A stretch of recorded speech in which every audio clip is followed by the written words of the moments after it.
بخیر ما بخیر شندوش شما کم جاد هر وقت شما وش و سلامت شرما و زازا شهر و بندست شما سکنی رندی سلامتی شما بینین ماز روش گوری زر شما نیبس چه ما دستا یعنی ما ایکن اورو هیری تین هیری حب نیونز میمان گاون تیوی قدرگران و ارجیایی است خدر خوجا سوسیولوگ ما و ارجیایی حتی نه سران خود خدمت زون مای ما کنه هم نویسان و هم درس دانا سوسیولوگ و ارجیایی خیرامو یاشار عراتمو خورتو اضافه ارجیایی وندخانه اوروپا وندخانه انوسته مونچیدد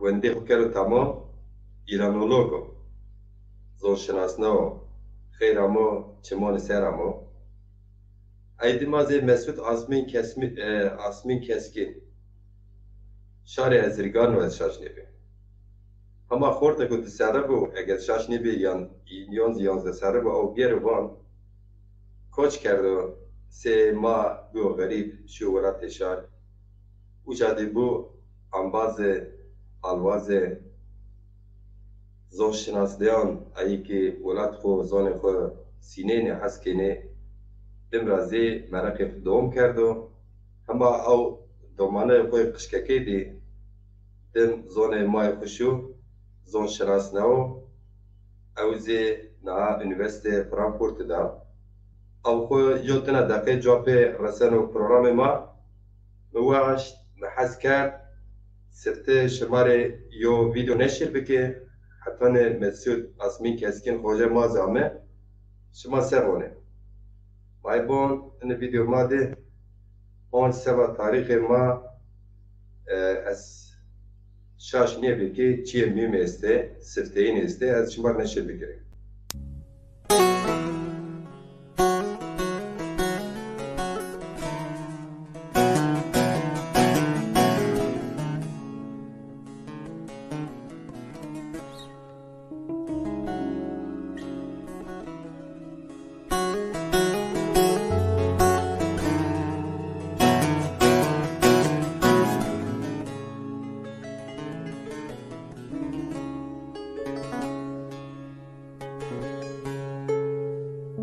بیادری سفت زشیه بیادری نفایز اسمه بیادری نکایز استاری بیادری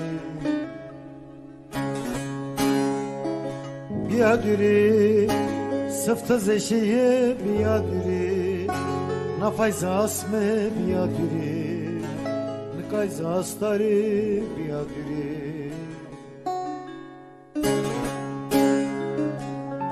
مسو دیا غزرمه مسو رشتیات سمانمه مسو در مزرمه مسو مسو دیا غزرمه مسو رشتیات سمانمه مسو در مزرمه مسو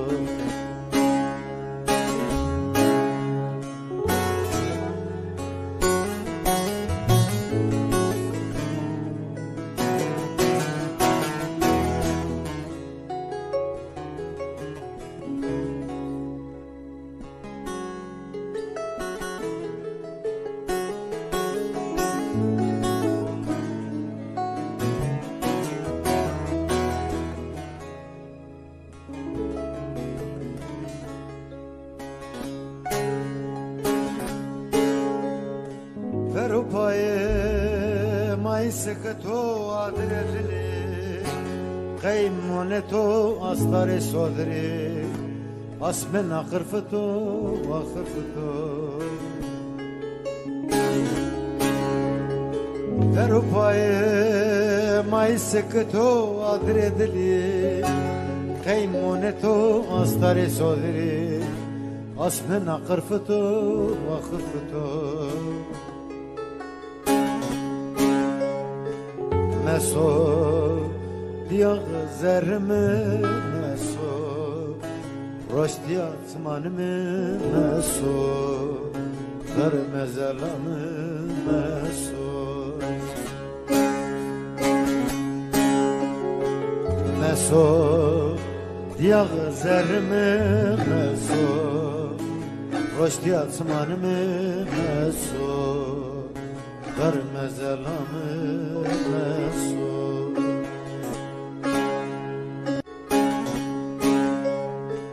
مسو دیاغ زرمه مسو رشدیات منمه مسو غرم زلمه مسو مسو دیاغ زرمه مسو رشدیات منمه مسو غرم زلمه مسو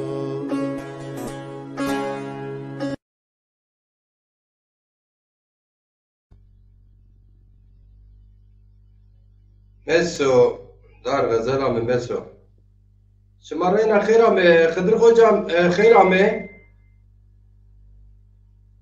خير بيان به تمام سر شمتو ايش بسكن الرند ساعته تو جاي خدو ان شاء الله ما ورندي سما واسبي صلاة سما يرندي ما زرند برخدار بو ياشار ارتمور hoca تو خيرام خير ميوندر ساري چمو سار شماز خيرامه خير موند اكيد سلامت teşekkür kana şma sakin çaz için باز وی سلامت بینین سنی حسن آخدو رند حسن rando ol شکر میمان ما پیر خیرامه میمان ارجایی شما صاحب خیرامه اورو پروگرام ما ده زونشناسنه ما یو زونشناسنو ایرانولوگ یاشار آراد تمور خوجا بو بدتین نامی خو نوشته چیه خو نوشته وظیفه خو نوشته خدر خوجام زی سوسیولوگ و ارجایی آویزی تینا خدر خوجا ساده نوشته از ساده ماجیر جیرانو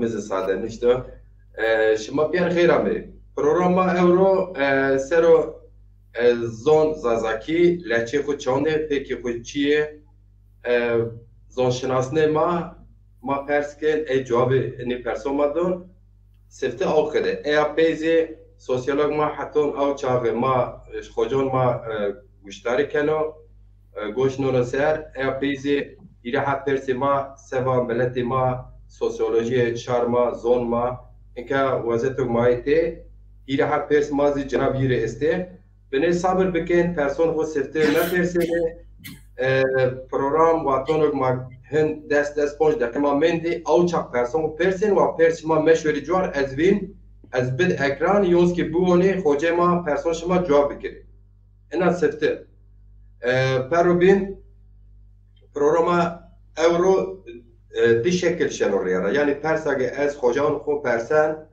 سفته ای زون دادی ما زازاکی جواب دونه دم رازی aynı pers özetiye Türkiye cevap donu ki ambazı ki belki peki zazaki ki ma şoğulneni fam meki eiz beşki maksedi ma programa fam ki. Evet, çok kıymetli ve değerli hocalarım hoş gelmişsiniz. Öncelikle bugünkü programımızın konusu dil, Zaza dili ve lehçeleri, ağızları.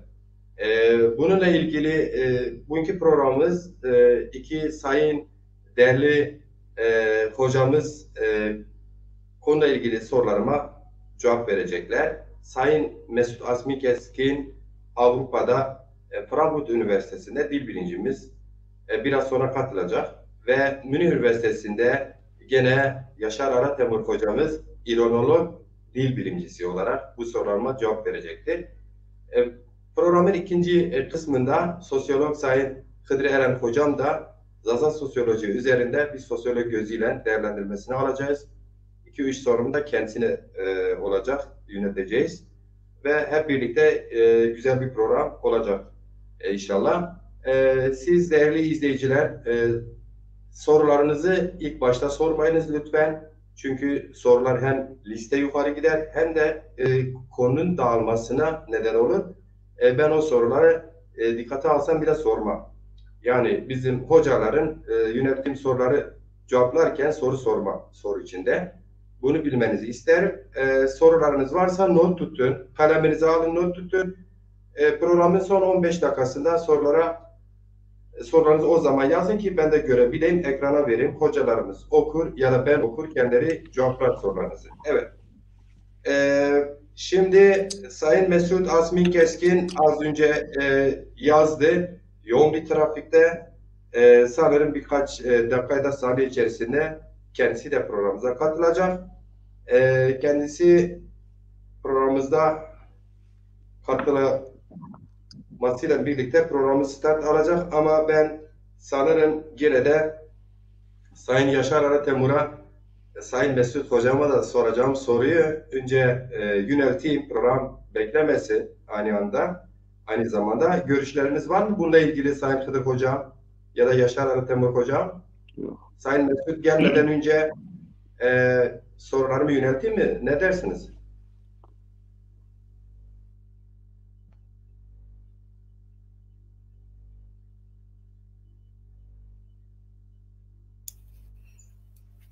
Yaşar Hocam Yaşar Hoca, sesin kapalı.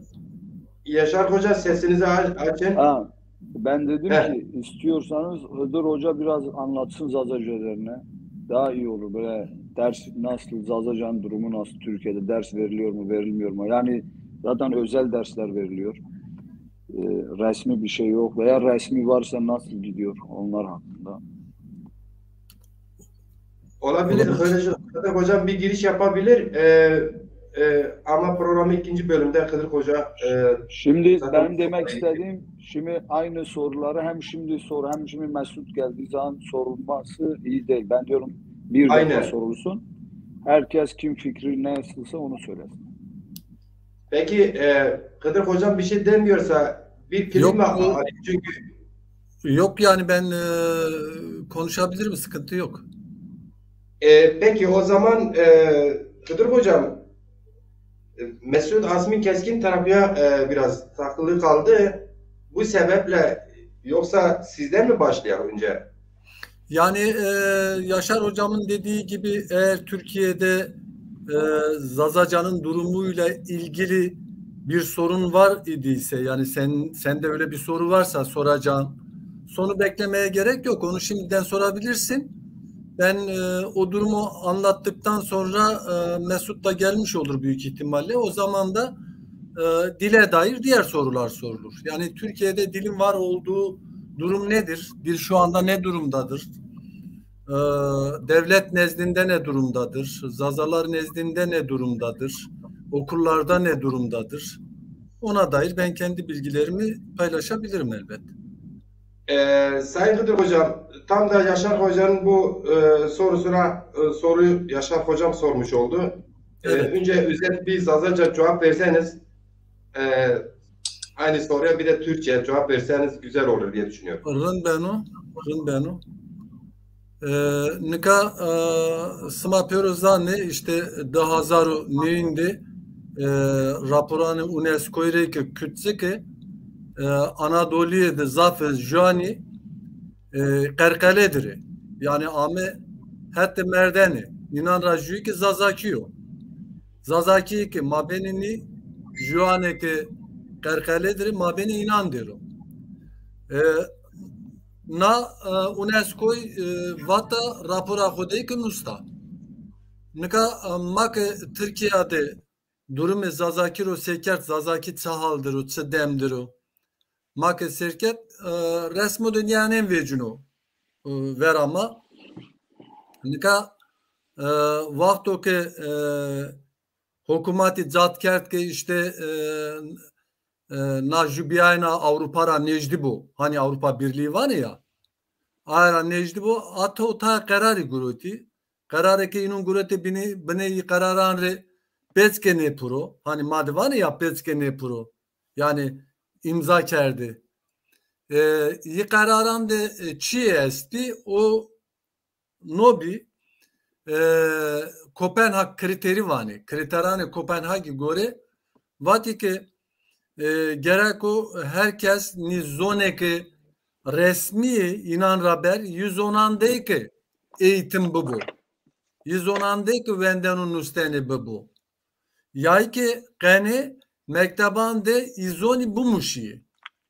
Yani de teni kriteri vati ninan rajü vacike işte hemşinde hemşince esto hemşinki esto hemşinde hemşinci sikini bezona hua eğitim vineni inan razor lazi este lazi sikini bezone laskiya eğitim sikini veneni işte inan racer na frato zoro ku mavanim azade zazay este sikini azade zazaki vineni yani eğitimdani yay ki işte yiyeke kırdaşı keşkeni kurmancı keşkeni inayi keşkini kurmancıya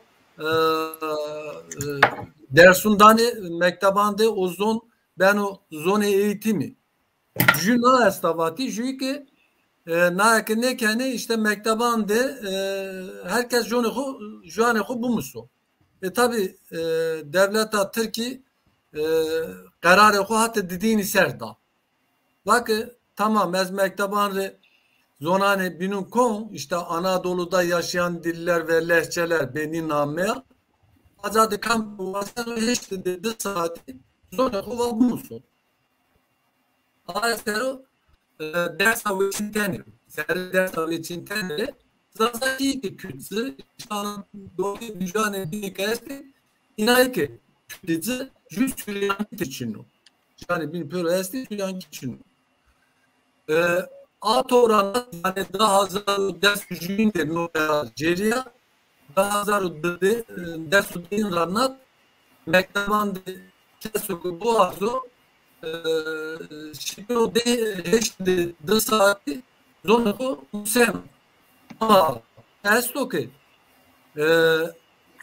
mekteban de idare narın sernekeni Hocam ki zediri nayrolun sernekeni mektebanı koduvani ki domanarı işte tı siyer bulmuşu tı Cüayşe Hazreti Muhammed'i bulmuşu işte tı vacim ki resim bulmuşu tı matematik bulmuşu tı İngilizce bulmuşu ama azade kes kale zazaki kes kale hemşinki kes kale laski kes kale pomahki ne kenu yani kale yüzünün ne keni domani zediri ne zanni isani ki zediri ne zanni raşta yani mektebandı nuzun estu çinu yani hiç dedi de saati bu boy ne zanni ki estu çinu na mesela da mühima gerek o millet na meselelere haberdar buru herkes zonu khore vair veciyor ne ma ne vazenim ki nuzun tena zone musayene bu mavazim ki nozon zone eğitimi bu yani domanema zone khoa matematik bu mustu zone khoa coğrafya bu mustu zone khoa hem uçi bu mustu ama ne vazimi yani zone eğitimi bu ama eğer de saati na derse esta gerek ma ay ki bu ajimi yani no game benu ya çiyodu rınıyor mayzanim çiyodu rınıyor yani ne kadar az khora zazon az khora çete zazaki qasekon az qeyseri mektepte zone khubumisi yani na qeydadan yani ben azaru gerek az zone khode venden unustane bumishri henniyor ama henne keni hen mekri mavanim ki yani de saati ders aveçintene boy gerek o insanı na ders veçinire ne kadar mak seker de hazar zede Bingöl'de yani Çolik'de na dersi Vaş'ta milleti Necdi ire seyire sov dersi Dersim'de na dersi Vaş'ta Harpet'te kay keşine Vaş'ta keşine vatuku yani domanema de saati boy na dersi Boğazırı keşine Vaş'ta Diyarbakır ama ona haberi ne göredi bu iktidar Rusne ama huma cevabim ni ama çıkıt sıbıla o Hen zanko uzade iseni ko yani azar bu sivere gra ona haber ne verecek ki çend domanın vaştu. Ama yani mak desim deseker hiresev des domani zaf seniko. Çoluk deke seker 1000 işte desey doman anca seniko. Çoluk zani binanarındu elbet ama anca seniko. Hate binra Zazaki halk eğitim modüler programı var Türkiye'de. Uzaktan eğitim var. Yani niye ki Ahmet desu çarseri pille cini bu cuamert bu. Seke halk eğitimde kurşi este. Sonra işte tembur zintenleri, sonra ebru livraştenleri, sonra nakış dikişiri hen Zazaki ke gurti ortayı kurşi ortayı kursan de Zazaki estu. Yani vaciki heyta işte kağıthane naca. Na kağıthane de eke des de insan bere teare istida bıdırı yani müracaat kırı ya ki modüler program estu bilgisayarı koya kırı uzaktan öğretim genel müdürlüğü pel gavacay kuyeri acade kağıthane bıveniri kursane kağıthane miyanra halk eğitimi yani halk eğitimi kağıthane miyanra Zazaki nokta ko proneri yani çentik de zerzire derse de tenike bir tamam desrakı bizde de mecbur kağıthane gerek o kurse Zazaki akero yani seki kurse nakış dikişi kenoya kurse iyi ki akero meka na kes ne vaz yani milletema ne sonu ne vaz yani eke bu azire ben o ya Mersin'de Komele Mersin Zaza der par müracaat kerdi yunun yani isani ardi peser viştu de tenun istidadı halk eğitimi kurs kert ya nika kurs zerre binra Zaza derdi dino de teni sınıfı este de teni malımı este azade halk eğitimira kurs ceni yani gerek millete mayke boğazuru, İsane mayke boğazu, İsane mayke zat ne keno. Hatta binra üniversiten rosekenim, üniversitede işte üniversiten muzurde lisans estu yani çarseri, domani acade zoni Zazaki servaneni. Bingöl'de hem lisans hem yüksek lisans hem ki programı doktora estu acade vaneni. Artukli'de yüksek lisans ve doktora estu anca vanino ama nicanra domaneke vaneni diploma cene gerako inay mektabandı malumine bikri nika niye ka hatta nika mezun bir yani diploma ko grota hani hoca bir hoca ama zade kare ne danino teyna Bingöl'de heşteni hoca yeste. Zaza dilira mezun bir heşteni emser hoca yeste dersi dani. Yani domanima çıka ki zede boğazırı hani mektebandı na dersa veçintiye bu halk eğitimira bu çıka ki zede boğazı i domananray hente zede insan sonu mektebandı malumini kenu. Neka yipero bekaru be gure çede roniştayı. Yani vatana muhakkı hem devlette nevazena kora hani kerdu mektebun de saati kerducu ama nevazena ki insan seri na derse biviniri. Yani yine ki eni zat ne keni mektebun de hoci domanan ne vane ki no Juan İsmail stu domanan beri boğazı ne vane ama İsa'nın mayıkı ne vazeni yani ona parne perar desimde serba ders avı içinden ju proje vraştı. Usarra hatta payza peynima guriyayım. Mektep fetheliyayım. Çebo fetheliyayım. Mamillettarı peser. Zade işte sosyal medyada zedim anne şirket. Hani ders avı içindi boğazırı. İşte hatta arroze seu destene bir azara tepiya ire seyra işte tenevert. Yani çağ panse mebini, çağ hazar mebini, çağ İsane manevazeni, İstanbul'da Nurtepe'de İsane mazafe, Gazi'de İsane mazafe, Avcılar'da zafe, Sarıgazi'de zafe, Esenler'de zafe, Bağcılar'da zafe. Yani İstanbul de zaf zaza yesti ama ne sonu mektabanda ne var ne ki bra ma dersa zaza ki vazenim domanema na derse biciri gerek o madzat bikim sıfte made satunu hate mara satunu yani ma tamam vanim işte devleti niyakena imkan ama yani sıfte vate goçeni dereceni horadzını goçeni ozara tipiya sarradzını henniyor ne kadar ki vazena az bıtsarni Türkiye Mesuti ama hora Hocam çok güzel özetlediniz Zazaca. Şimdi de Türkçe bir özet verseniz gerçekten çok kapsamlı bilgiler verdiniz. Sonra Mesut Hocama döneriz. Hoş gelmiş öncelikle. Hayır Mendi Bey. Evet, çok sağ olun. Dinleyicilerimiz takdir ederler ki burada Zazaca üzerine konuşuluyor. Dolayısıyla Zazaca da konuşulacak. Elbette bizi dinleyenlerin birçoğu Zazaca bilmiyordur. Türkçe de konuşacağız. Zannediyorsam programınız Zazaca ve Türkçe olacak. Yanılmıyorum değil mi Macit? Evet hocam. Aynen öyle hocam. Ya işte Zazaca'da konuşurken söyledik. Dedik ki Zazaca UNESCO tarafından tehlike altında olan diller içinde sınıflandırıldı. Anadolu'da birçok dil bu kapsamda. Zazaca da bu kapsamda. Türkiye'de 4 ile 6 milyon arasında Zaza var ama bunların yaklaşık 6'da biri ancak Zazaca konuşuyor. İşin gerçeği de bu.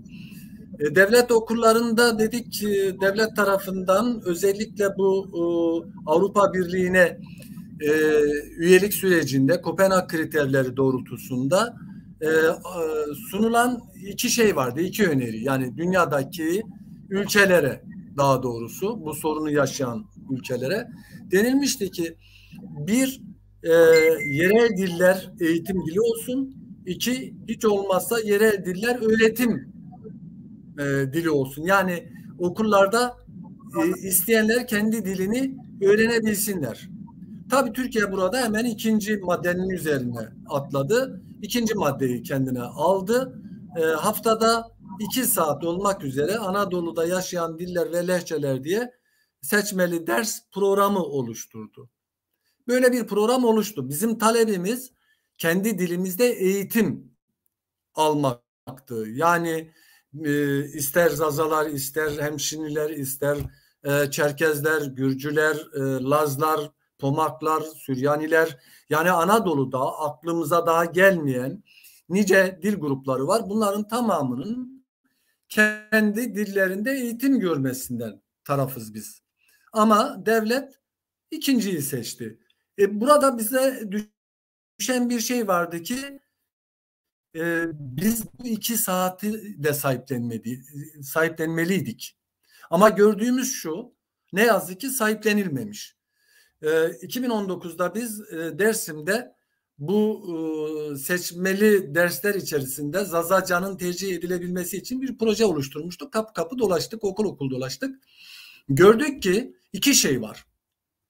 En önemlisi, birincisi Zaza halkının içerisinde bir farkındalık yok. Kendi dillerinin tehlike altında olduğunu, kendi dillerinin ölmekte olduğunun farkında değiller. Bunun önemini kavramış değiller. Birinci bu. İkincisi, devlet nezdinde okullarda öğretmenler, idareler, öğrencilere seçmeli dersler için bilgi sunarlarken kendi dillerinin de seçmeli ders kapsamında olduğu bilgisini vermiyorlar. Yani kimi okulda 4 tane ders sunuyorlar çocuklara, kimi okulda 8, kimi okulda 12, kimisinde 6 ama bunların içinde Zazaca maalesef yok. Halk da bunun farkında değil, farkında olanlar da sahip çıkmıyor. Biz bunu o kampanya sürecinde gördük. Yani 2 taraflı bir eksiklik söz konusu. Bir yandan devlet bunu koymuş ama görülsün istemiyor. Öbür taraftan konmuş ama halkımız, insanımız buna sahip çıkmıyor. Diğer yandan şöylesi bir şey var. Devlet bundan 2 sene önce yine yaşam boyu öğrenme programı var. Uzaktan öğretim dedikleri. Yani halk eğitim müdürlükleri bünyesinde kurslar veriliyor bu doğrultuda. Bunlar işte dikiş nakıştan tutun işte tel kırmadan, saz kursundan, ebruli kursuna kadar bir dizi kurs var. Bu kurs programının içerisine Anadolu'da yaşayan diller ve lehçeler de kondu. Hatta bunların tamamı yeşildi, Zazaca kırmızıydı. Onu da İstanbul Zazader'in müracaatı ile uğraşmaları sonucu o da aktif hale getirildi. Ve şu anda Mersin Zaza Derneğimizin çabalarıyla onların kapsamında halk eğitimi tarafından 2 tane sınıf açılmış durumda. 22 insanımız yani 14 yaş ve üzeri olan 22 insanımız orada geçen seneden beri bu yılda devam ediyor. Halk eğitimi bünyesinde bu kursu almaktalar. Bu şu demektir. Onu söyledim az önce Zazaca konuşmamda. Yani ben Kağıthane'de yaşıyorum. Burada Kağıthane'de 10-12 kişi girse şu bilgisayara, açsa halk eğitiminin o modüler programını, Kağıthane bölümünü, orada bir kurs tercih ederken Zazaca'yı tercih etse, yani 10-12 kişi Zazaca'yı tercih edecek olsa burada o kursu açmak zorundalar, açmak durumundalar. Ama görünen o ki bizim insanlarımız bu konuda duyarsızlar. Dolayısıyla sadece Mersin'deki derneğimize buradan çok çok teşekkür ediyorum. Onların çabalarıyla bu olmuş. Seçmeli derslere de geldiğimizde bakın Elazığ Zazaların çok yoğun olarak yaşadığı bir bölge biliyoruz. Hepimiz biliyoruz. Ama maalesef orada Zazaca seçmeli ders alan hiçbir öğrenci yok. Çünkü seçen kimse yok. Diyarbakır ve Siverek'ten henüz sonuçlar gelmedi. Biz müracaat etmiştik bu sonuçları almak için. Oralar için bir şey söyleyemiyorum. Var mı yok mu? Doğrusu ben de bilmiyorum. Ama Bingöl ile Dersim'in sonuçları elimizde. Dersim'de 310 öğrenci seçmeli Zazaca dersini alırken Bingöl'de 2200 kişiye yakın çocuğumuz Zazaca seçmeli ders almakta. Şunu söyledim, işte Muzur Üniversitesi'nde, Bingöl Üniversitesi'nde, Artuklu Üniversitesi'nde Zazaca dil bölümleri var. Muzur Üniversitesi ve Bingöl Üniversitesi'nde lisans programları uygulanıyor 4 yıllık. Ayrıca Bingöl'de yüksek lisans ve doktora var. Artuklu'da da sadece yüksek lisans ve doktora var. Ve buradan mezun olan öğrencilerin birçoğu pedagoji derslerini de alarak öğretmen vasfında mezun olmuş oluyorlar. Ama ne yazık ki sadece Bingöl'de atanan 8 çocuğumuz dışında başkaca atanan kimse yok. Yani mezun sayısı da zannedersem 200'ü bulmuş durumda. Şimdi bu bizim aslında kendimizin ne kadar kötü bir durumda olduğumuzu gösteriyor. Yani biz gerçekten bu konuda ne kadar duyarlı davranabiliyoruz? 2 dersi tercih etmeyen bizler yarın devlet Zazaca efendim sizin bölgenizde eğitim dili olacak dediğinde hakikaten acaba kaç tanemiz çocukları Zazaca eğitim görmesi için teşvik etmiş olacağız? Bu bir soru. Bu soruyu insanlarımız kendisine sorsun istiyorum. Teşekkür ediyorum. Evet, Sayın Hıdır Hocam çok teşekkür ederim. Kapsamlı Zazaca'nın tercümesini de yaptınız. Evet, Zazaca'ya hakim olmayan arkadaşlar Hıdır Hocam'ın girişteki geniş kapsamlı o Zazaca güzel sunumunu bir de Türkçesini yaptı. Sağ olun, var olun hocam. Ben mikrofon kapatmıştım şey olmasın diye. Sayın Mesut Asmin Keskin tıkhayrame. خير میان دبی اسما پیورپیا خیرامه و Sekene. Rundarı tuespe sma sekeni. Mazkirinde. Hayat kusama kere ri hem internet ra hem trafik ra esteni kevtu hori kevtu heri ayra kusırdı kayıt mekeri ama peyni ya peyni ma rest me pey ma amimi telewe. Rastmane hocam. شهر ما ولاد زازون او شهر ترکیه ونه تو پروگرام اره برازینه ساعت 9 یمت اره ادا اون بازی ونه تو رو برازینه ماز بناتر بنده اوجا ترافیق دما کام رو بود آسیبی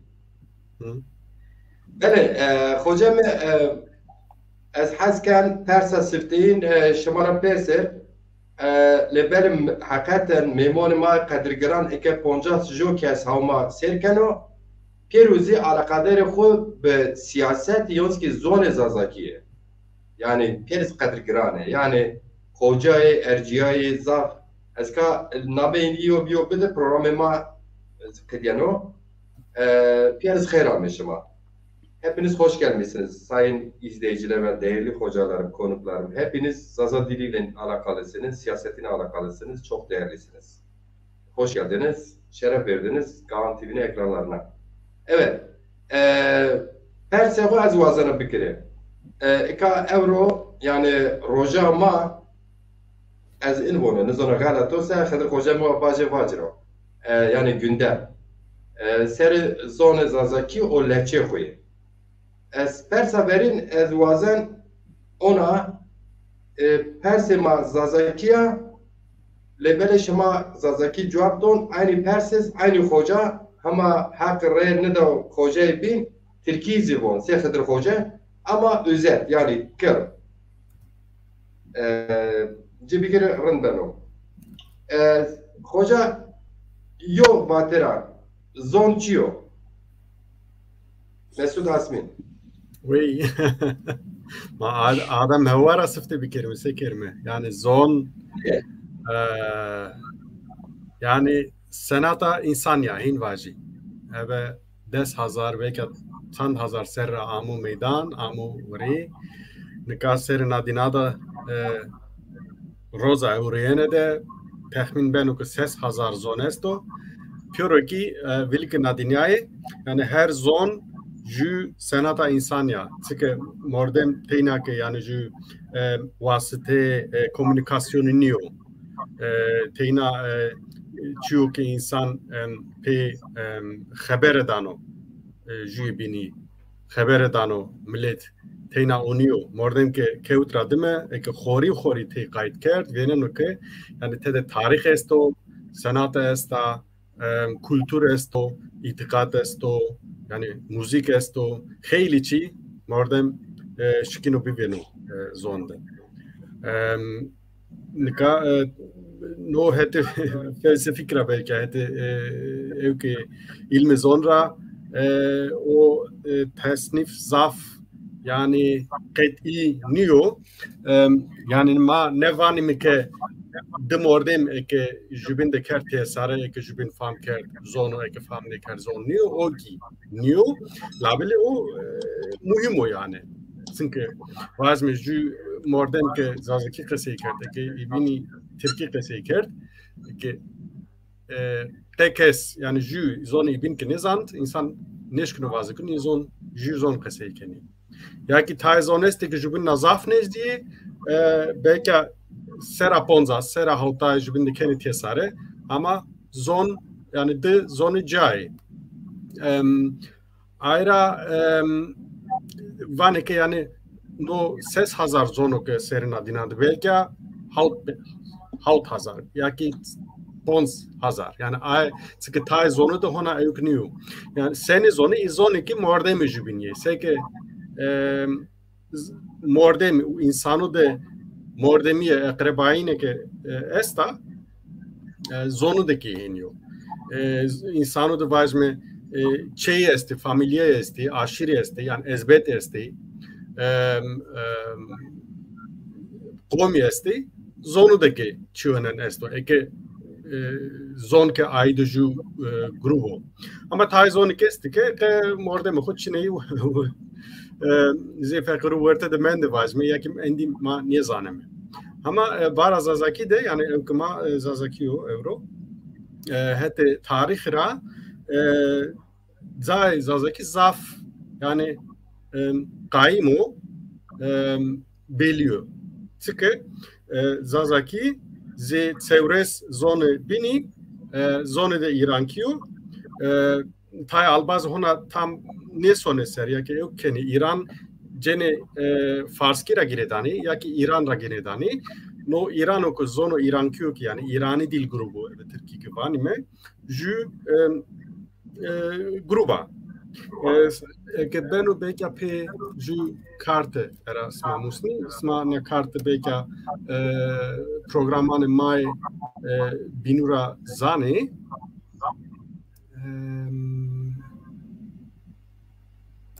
Neke ezita. Kere que bibene amanica hanishkin. Nunya bilch hampel okay.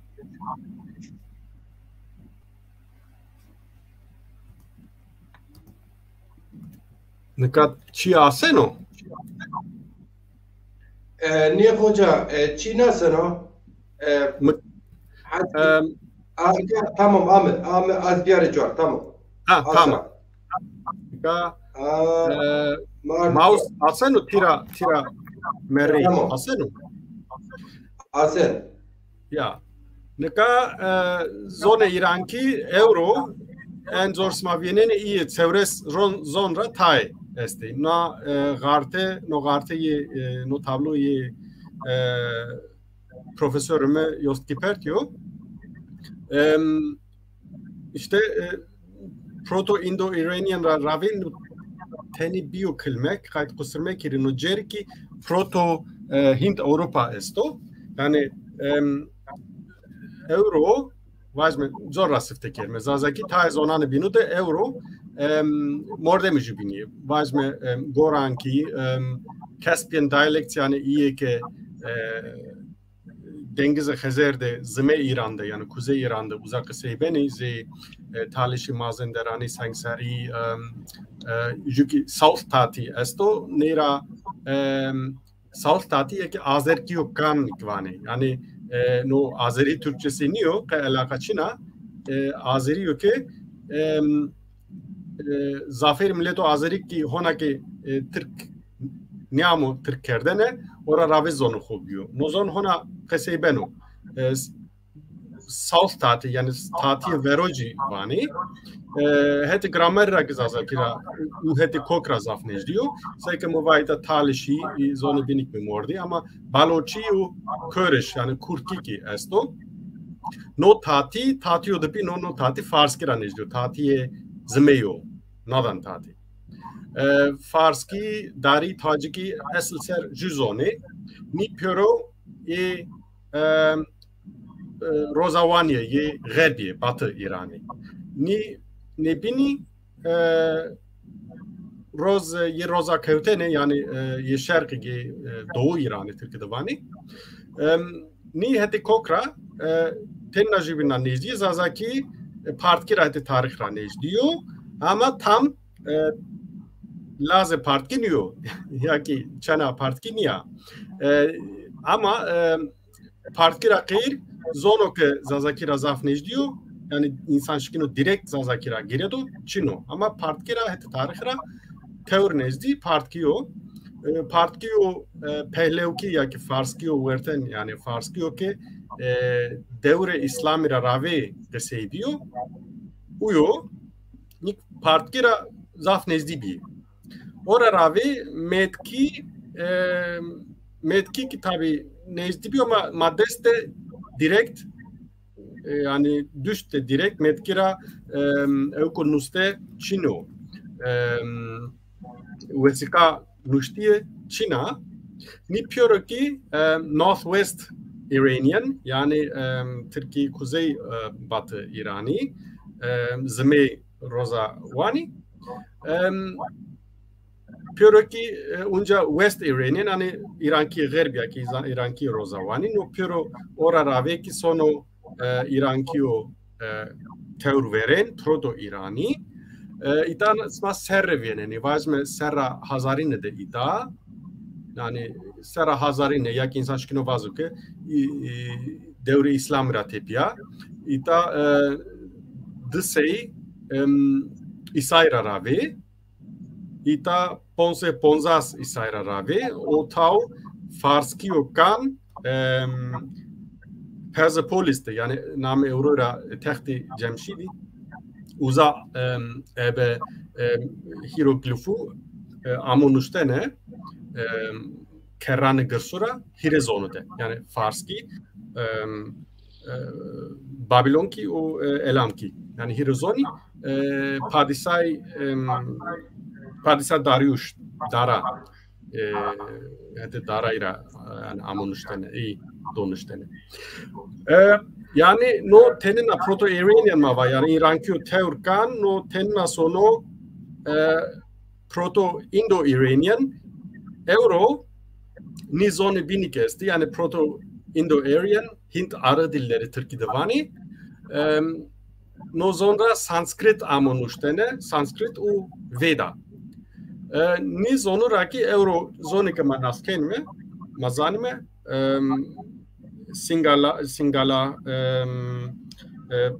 Urdu Hindu zonin yaneni نیت 4000 نزدیک 4000 سر راوی اب زونان ایران کیورا مورد میجبین بیه یعنی جو گروه بده بیه جو که پروتو نورستانی اورو نی یعنی سه زونه است نورستانی را نی ورته ایران کی و هند آری دری نیرا یعنی اوکیک وان نوزون جو منطقه است جرا کافرستان وانی اوزا یکسی بنی پروتو ایندو ایرانیان یعنی تور Indo-Iranian Teurkan temna peser sonu Hint Avrupa. Hint Avrupa'daki kheyli zone esti ki yani Hititki vazme Teurzede Teurkano Hititki ki Anadolu'da kısaybiyor yani uyukumade benuste ebenuste. Mendo labeli Latinki Yunan Kyukan German Q kan yani Alman Q kan vaji, İngiliz Q kan, çünkü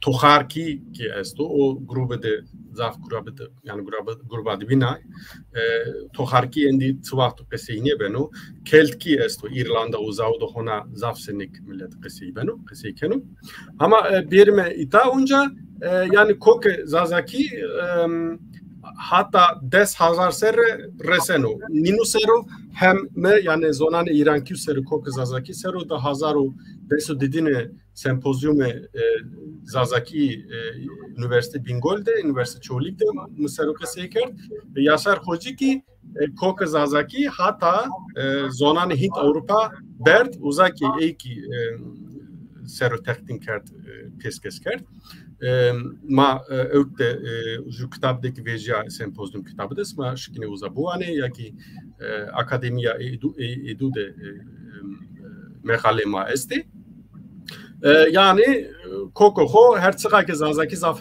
herey amonuştene ama ma sayya derezaura yani dezay zoni vajme ni peru mordem jubinye part kira pelo kira khotan saka Baktriya, Sokki, Khwarezmki, işte Avestki,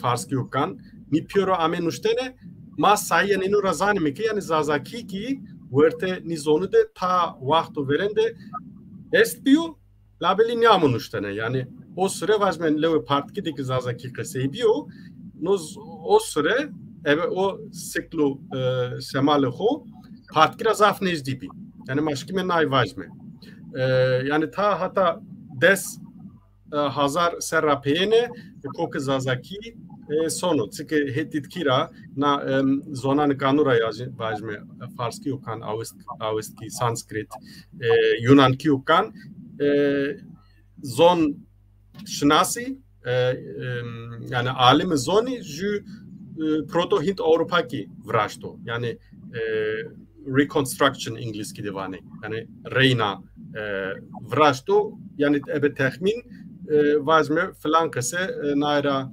10,000 ya 10,000 sere çutur ama pesi kerdene na garte sero ki müsaade dane es çivac tayal bazvani ki hocam vazı hocam çok güzel konulara değindiniz yani 10.000 yıllık bir zaza dil tarihinden bahsettiniz geçmişten bahsettiniz.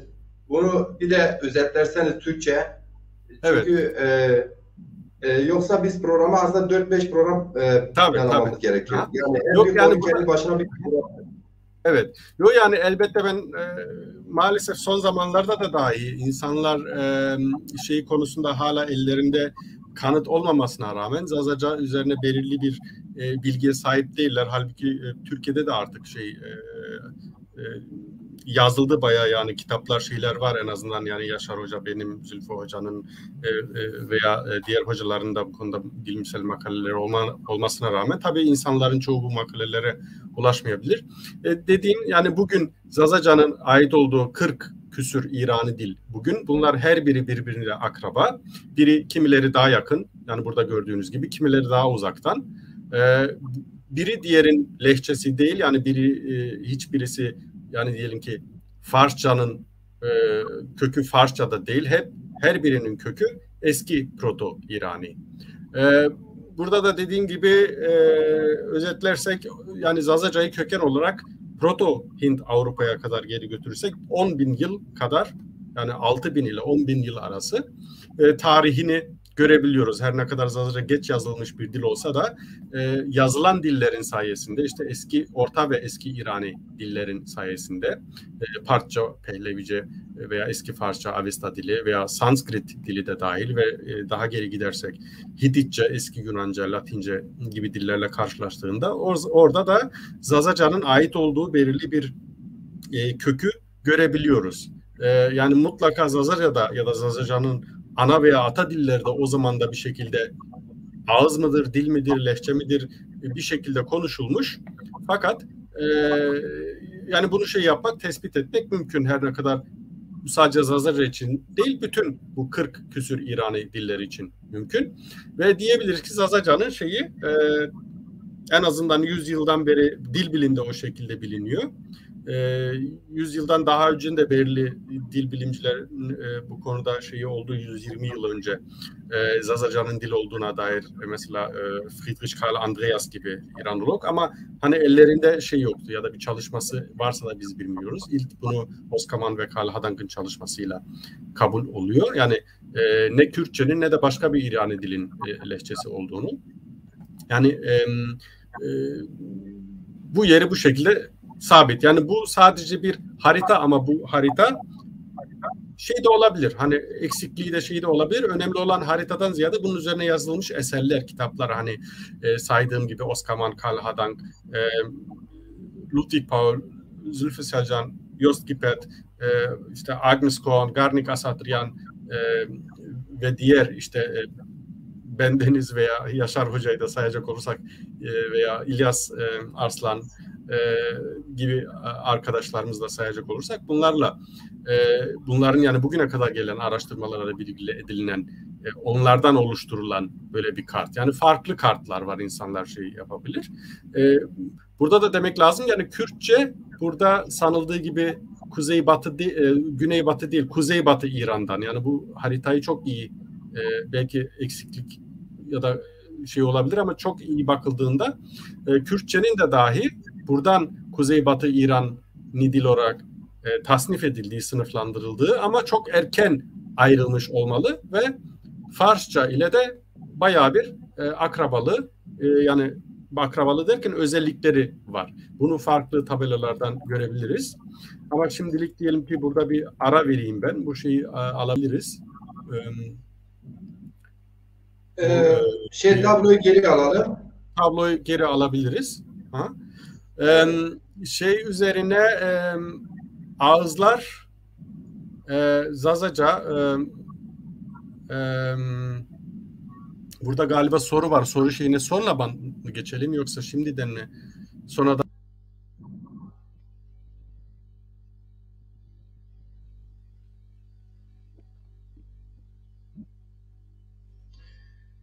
Evet, şimdi tabii ki soru var. Ben girişte söyledim. Her zaman daha sonra katılan arkadaşlar dinlediği kısmıyla soru soruyor haklı olarak. Yine Yılmaz Kanat Hocam'ın sorusu var mı? Hocaya dönük. Ben tablo indirim derken hocam kusura bakmayın. Sorun değil. Evet. Şimdi girişte de söylediği sorularımızı son 15 dakika saklayalım. Ama konuklarıma da diyeceğim, daha böyle özel sorulara cevap olalım. Bilmiyorum, Yılmaz Kanat Hoca'nın sorusunu görürsünüz Sayın Mesut Hocam. Sadece Aha. bir cümlelik bir cevabı var bence. Siz ne dersiniz gördüyseniz soruyu? Yılmaz Bravano ki Zazaki zwanani İranî ra nêzdî kamcî ya ez bi xwe Zazaki pevlewkî ra nêzdiya Mesut Hoca eşkenî Zazaki nêzdiya pevlewkî yekî beynatê pevlewê partî seniyên û tekliya hesta. Ne yani hetê kokra partî yani vajme hetê sikirla hetê Xezna Qesûra partî û pevlewkî zaf nêzdî bî ji bîna. Serra 50 çand bir belki yaşar bırak gibi bir dero.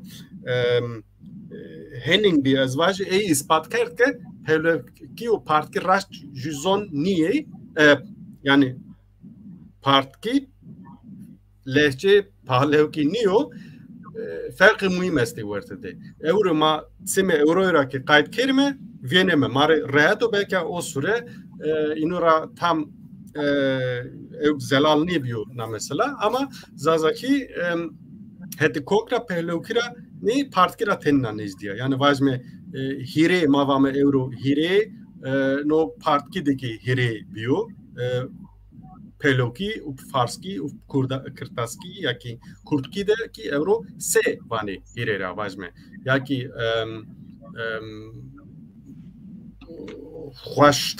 Vahaştan yani Vahaştene o süre Perlevki Euro Kurtki'deki Farski'deki Xwestin ya Xastan vani. Mesela ni teyna tay misali. Ama Zazaki tay hetra partkira ki muhafazakaro cinsiyet Zazaki honak estu. Ten cins esti namede yani ner maykek. Partki u pehlevki de no cinsiyet endi dariuve yani Çinibi vajme. Ya ki Zazaki de tay qese ve C ona yine vatene vajme cenike ya ki zenitene cenayine yani enstrüman vajme ya ki bir şeye vurmak, enstrüman çalmak. Uza evet C seke Avestki u Sanskrit ya ki Sanskrit yani Veda tenna kana Sanskritra uzaki ebece yani vatene ama partki de jani Kırdaski ya Kurtki de jin Farski de zan mesela uzara mazani mi ki Zazaki tenna kanuna hedra yani zobi azvaj persi bini sero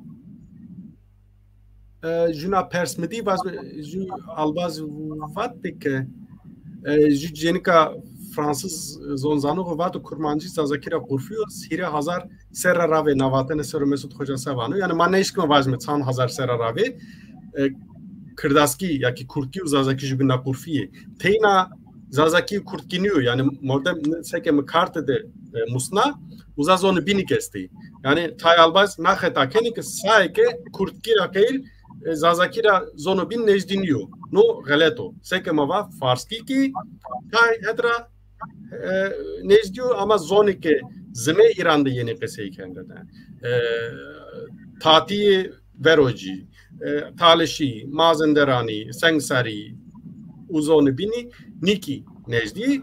Xora Alvazani, Alvazani ma talişudu, talişane Azerbaycan'da yak talişane İran'daki irtibatı ho noro. Yani irtibatı yinu esto eve hani ilk kadere ma vajme kheli nejdi ujubinna. Hete zonna hete asmiye bir aynara. Yani hire hazar serre ez nişkin vaj no teni zedero ama tan hazar serma tam kain niş yani tam qet'i ma nişkime vajme da hazarik beno hazar ponseyik beno labeli madeste hani kuvesika nuştiye Çina ya yani arkadaşlar sorularınızı programın son 15 dakikasına saklasanız iyi olur. Evet, çok teşekkür ederim Sayın Mesut Asmin Keskin. Gerçekten geniş el aldınız. Hem Zazaca hem Türkçe cevaplar verdiniz. Tabii ki sorular çok. Programla alakası olan sorular var. Belki de olmayanlar var. Aslında hepsi de biraz alakalı da. Ama dediğim gibi günlerce program yapmak lazım. Dolayısıyla milletler 200 yıldır dil ve kültür edebiyatını, tarihini her yönüyle tartışıyor, halen de tartışıyorlar. Programımız bütün her şeyi halletmeyecektir ama ana hatlarıyla bazı sorulara cevap olur inşallah. Sayın Arat Temur Hocam, evet. Aynı soruyu size de sorsam, biraz daha değerli toplu, Sayın Mesut Asmin Keskin hocamın yaptığı gibi tekrar gitmemek. Ben kısaca sadece önce sonra Türkiye biraz cevap verin hocam. Aslında kısaca dil nedir söyleyeceğim, bitireceğim çünkü yoksa karışıyor hani. Aslında Evet. Yaşar hocam, benim aslında arkadaşlar için de çok önemli olan bana göre senin şu anki yaptığın araştırmalar, belki şeyden girebiliriz. Hani dil nedir, lehçe nedir, onu şey yapmaya belki gerek yok. Zazacan'ın çünkü en önemli şeyi bir diğer dille bu Sprachkontinuum dediğimiz language continuum, yani dil sürekliliği yok. Kürtçe ile diğer diller ile bir geçiş yok. Yani şeyi sabit. Yani Kürtçe, Kurmancı herhangi bir Zaza coğrafyasında gittikçe Zazaca'ya yaklaşmıyor. Yani grameri şeyi her tarafta net. Bu kesin. Ama şimdi şeyden belki Yaşar Hoca eğer fazla diğer programlarda durduk. Lehçeler, yani Zazaca'nın şimdiye kadarki lehçeler sınıflandırması var ve belki kendi araştırmalarda eminim ki bize çok yenilikler getirecektir. Belki yani şu an dil bilimde ne durumda olduğunu isterse. Yani bu benim önerim. Ben sadece bir dakika dil nedir? Yani biz genel dil bilimciler dil hakkında ne düşünüyoruz? Şimdi bu dil nedir? Üzerine çok teori var.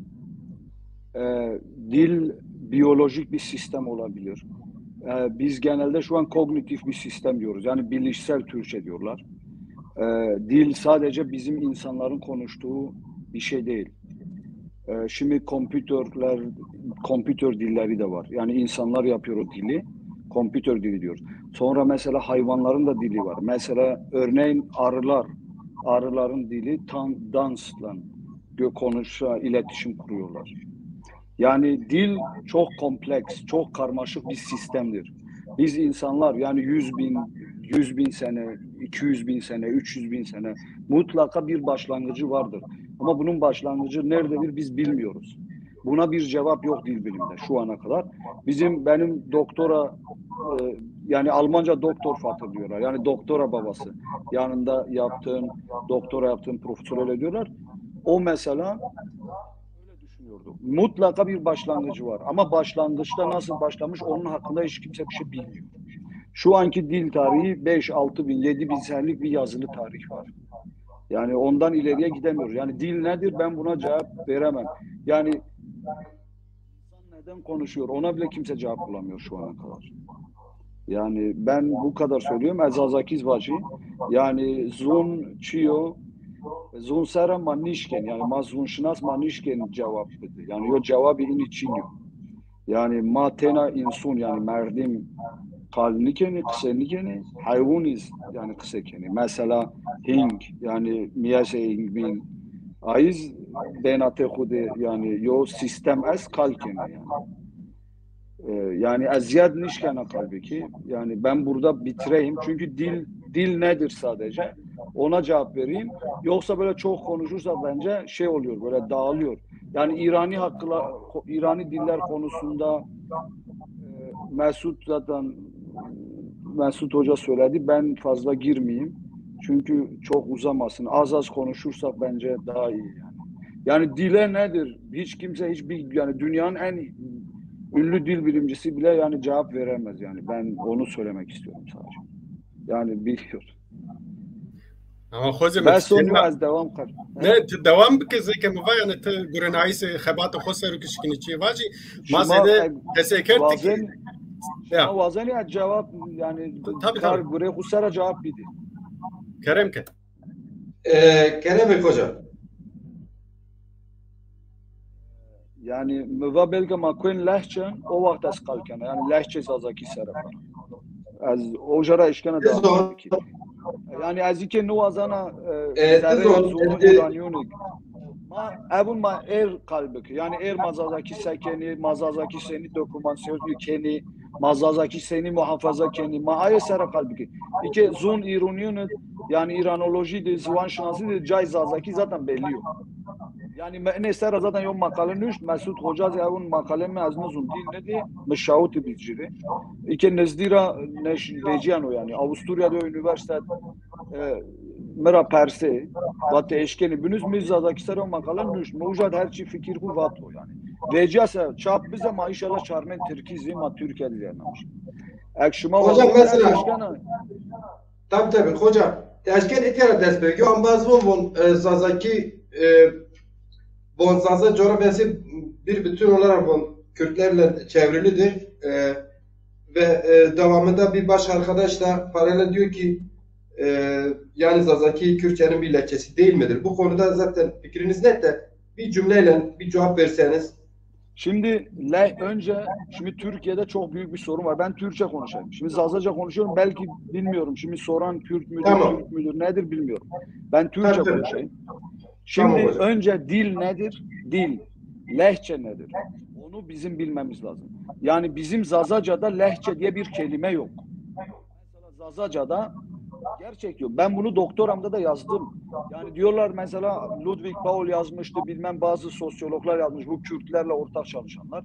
Yazmış işte Zazalar dillerine bilmem 80'li yıllara kadar lehçe diyormuş. Yani hangi Zaza demiş gelsin bana söylemişsin. Bizde şimdi böyledir. Ben Zaza coğrafyasının her bölgesine gittim. Ben 6-7 senedir araştırıyorum bu dili. Bu dilin her şeyini. Sadece ben dilin dokümasyonunu yapmadım. Etnolojik yani mesela nerede Zazalar Hanefidir, nerede Şafidir, nerede Alevidir onun haritası var. Yani ben her şeyini yaptım. Bir defa lehçe nedir, dil nedir? Ben bu konuda kesin dil bilimde bir şey olmasa bile bizim Profesör Schulze ve ben de öyle düşünüyorum. Eğer bir Kürt hiç Zazaca'yı duymamışsa, bak ben diyorum ki hiç Zazaca'yla karşılaşmamış. Mesela Hakkari'den bir Kürt getir, kadın bir tane.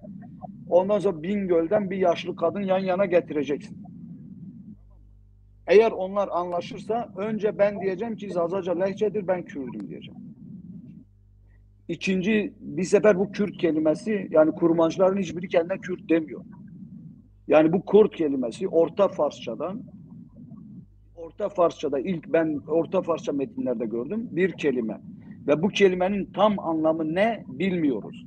Kelimenin anlamı yani başka bir yerden göç edip gelip bir yere konan biri anlamına geliyor. Emigrant diyorlar. Yani bir yerden bir yere göç etmiş. İkinci kelimesi Pehlevice'de yani Orta Farsça'da. Pehlevice demeyeyim aslında gerçek Pehlevice Partçadır. Ben öyle düşünüyorum.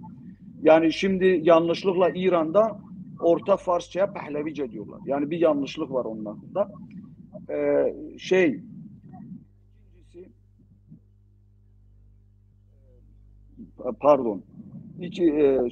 Yani şimdi Kürtçeden girdik. Burada ben bunu söyleyeyim sadece. Eğer bir dil diyelim iki insan konuşuyor değil mi? Bir kurmanç, biri Zaza. İkisi yan yana geldiği zaman birbirini anlayamıyorsa mesela diyelim ki Kürtçe Çavani, Başı, Çerdiki diyorlar mesela. Örneğin ben Kürtçe az çok biliyorum ama anlamıyorum hepsini. Yani duymaktan falan. Bunu hayatında duymayan hiçbir Zaza anlamaz. Ama bir Dersimli bir Bingöl'e dedi ki bıra sekana vesarında dese vesarında. Bak o Bingöl'ü diyecek ki bu yanlış konuşuyor. Sekana ya ben erkeğim diyecek bana kadın olarak söylüyor. Vesa dediği zaman diyor ya biz Veşa diyoruz onlar Vesa diyor. Bunu bütün Zazalar anlıyor. Niye yani anlamak istemiyor? Diyor ki ya biz S harfi, Ş harfi kullanıyoruz onlar S harfi kullanıyor. Biz diyoruz sekana kadına diyoruz o yani bunları yapmak lazım. Bir de ikincisi yani Zazaca gerçekten lehçe ise yani bu Zazaca'nın lehçelerini biz ne yapacağız yani? Bu Zazaca'da bu kadar lehçe var. Bunları ne yapacağız yani? Yani lehçesi hiç olmuş yok. Bunu ben sadece şimdi bir dil bilimci olarak sormuyorum. Yani bir normal insan olarak lehçenin lehçesi olur mu? Sormak istiyorum. Hiçbir lehçenin lehçesi olur mu? Git Bingöl'e Bingöl'de diyorlar ki az aşireti yani zone azı şu, zone zıkkı şu, zone yani az aşiretinin dili. Bilmem Tavz aşireti böyle konuşuyor.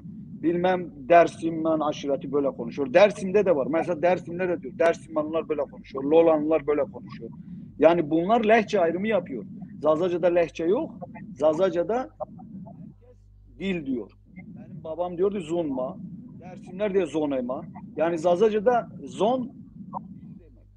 Ama bu farklılıkları da gösteriyor. Yani bu bölgesel farklılıklar için de kullanılıyor. Yani bölgesel farklılıklar demek istediğim lehçe. Ben lehçe kelimesini fazla kullanmıyorum. Çünkü lehçe kelimesi biz dil bilimde sadece standartlaşmış bir dil için kullanıyoruz. Mesela diyelim ki Almancanın lehçeleri diyebiliriz. Çünkü standart bir yazı dili var. Ben Zazaca'nın lehçeleri kullanmıyorum. Yani bölgesel farklılıklar diyorum. Öyle diyorum yani. Zazaca'da konuşurken tabii derim ki zone azıcı, zone dersimici, zone Zazaca'da kullanabiliriz dil kelimesini. Ama benim sadece sorum yani Zazaca lehçesen niye lehçenin lehçeleri var? Yani onu sormak istiyorum. Peki hocam. Evet. Hocam tam da bu noktada Zazalar sosyal medyada gerek orada burada bunu sık sık gerçekten tartışıyorlar. Zazaca mesela bazı muhafazakar yaklaşan benim gibiler biz diyoruz ki Zazaca evet bölgesel farkları var ama Zazaca'nın lehçeleri yoktur. Bazı arkadaşlar da iddia ediyorlar. Diyor ki dil biliminde lehçe mesela işte kuzey Zazaları var, güney Zazaları var, bir de merkez Zazaları var. Bunlar aslında bana göre siyasi nedenlerle bölünen Zazalardır. Farklılaşan bu konuşma dilini Şimdi lehçe olarak görüyorlar. O zaman Sarca'nın yan tarafında Kıyılık köyü var. Öbür tarafta Gezik var. Yani aynı sınırdayız ama ağız farklılığı vardır. Bunlar hepsi lehçe mi oluyor yani? Yo bak şimdi o Helanların oraya gelişi 50 60 70 senedir. Gazikler Helan aşiretidir. Palo'nun kuzeyinde Helan bölgesinin ana yeri orasıdır. Onlar oradan oraya gelmiş. 70 yıl önce o köyü satın almışlar birinde.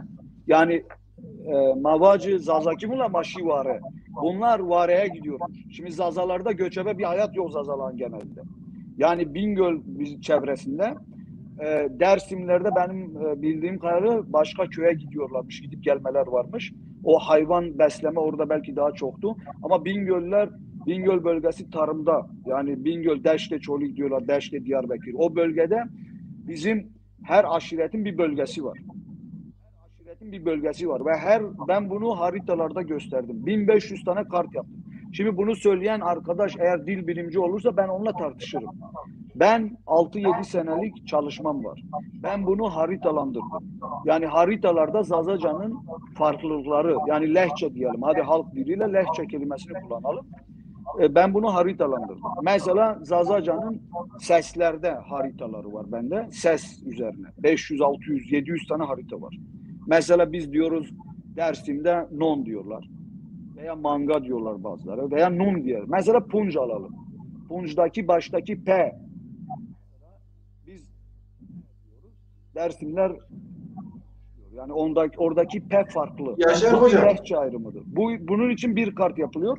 Ortadaki U için. Mesela punç diyen var, punch diyen var, ponç diyen var. Bu da lehçe ayrımıdır. Ondan sonra sondaki C için. Mesela biz C diyoruz. Dersim bölgesinde Z diyorlar. Yani bunlara bakıp biz bu ayrımı yapıyoruz. Mesela ben burada bir kart göstereyim değil mi? Harita. Mesela 1500 tane karttan mesela haritalar böyle yapılıyor. Yani dil, lehçe ayrımı nasıl yapılıyor? Ben onu sadece göstermek istiyorum. Görüyorsunuz değil mi? Şimdi benim bilgisayarım olmadı. Giremedim bilgisayardan göstermek için. Ben kafadan bunu konuşmuyorum. Ben şu an Zazaca'nın kaç tane lehçeleri var diye de söylemiyorum. Asla. Çünkü ben kesin bilmiyorum. Ben bu haritalar şimdi bitecek, yayınlanacak. Ben bunu programa vereceğim. Geolink diye bir program var.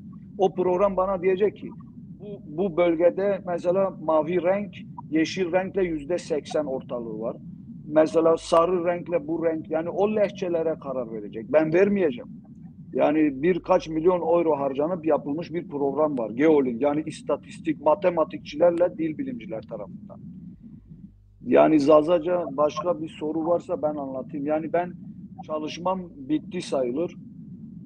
Hocam özet olarak siz diyorsunuz ki aslında dil bilimsel olarak Zazaca ağızları var. Zazaca bir dildir, lehçeleri yok diyorsunuz. Ben doğru mu anlıyorum? O zaman Ben Gorani ağız kelimesini de kullanıyorum. Çünkü ağız kelimesi şimdi Türkçe'de neden kullanıyorlar? Türkçe'de çok yanlış kelimeler kullanıyorlar. Ben bu lehçe, ağız, Türkiye'de bir de aksan diyorlar. Aksan başka bir anlamı var. Mesela diyelim ki şimdi Türkiye'de aksan diyorlar. Mesela diyorlar ki adam İngilizceyi Arap aksanıyla konuşuyor. Ne demek oluyor? Yani Arap olduğu belli oluyor İngilizce konuştuğu zaman. Vurgulu konuşuyor. Türkiye'de aksanı bile benim anladığım kadarıyla lehçe gibi gösteriyorlar. Dilde olan bir şey gibi gösteriyorlar. Yani bana göre lehçe ve ağız aynı. Çünkü lehçe Almanca'da diyalekt diyorlar. Mesela yabancı bir kelime. Ama Mundart da diyorlar. Yani bütün buradaki dil bilimcilere göre hemen hemen hepsine göre bu diyalekt ve Mund Almanca ağız demek. Yani ağzın şekli diyelim Türkçesi demek. Ama ikisi de sinonim kullanıyor. Yani eş anlamlı kullanıyorlar. Ben onu öyle kullanıyorum. Yani başka arkadaşlar burada bile onları ayıranlar da var. Ama genel olarak çoğu ikisinin aynı olduğunu söylüyor. Yani ben ağız kelimesini de kullanıyorum. Ben şu an sadece Zazaca'nın bölgesel farklılıkları diyorum. Aşiretlerin konuştuğu diller diyorum. Yani öyle diyorum şu an. hocam bir arkadaş soruyor konuyla ilgili de diyor ki Zazaca'nın kelime anlamı nedir? Yani hoca Kelime mi?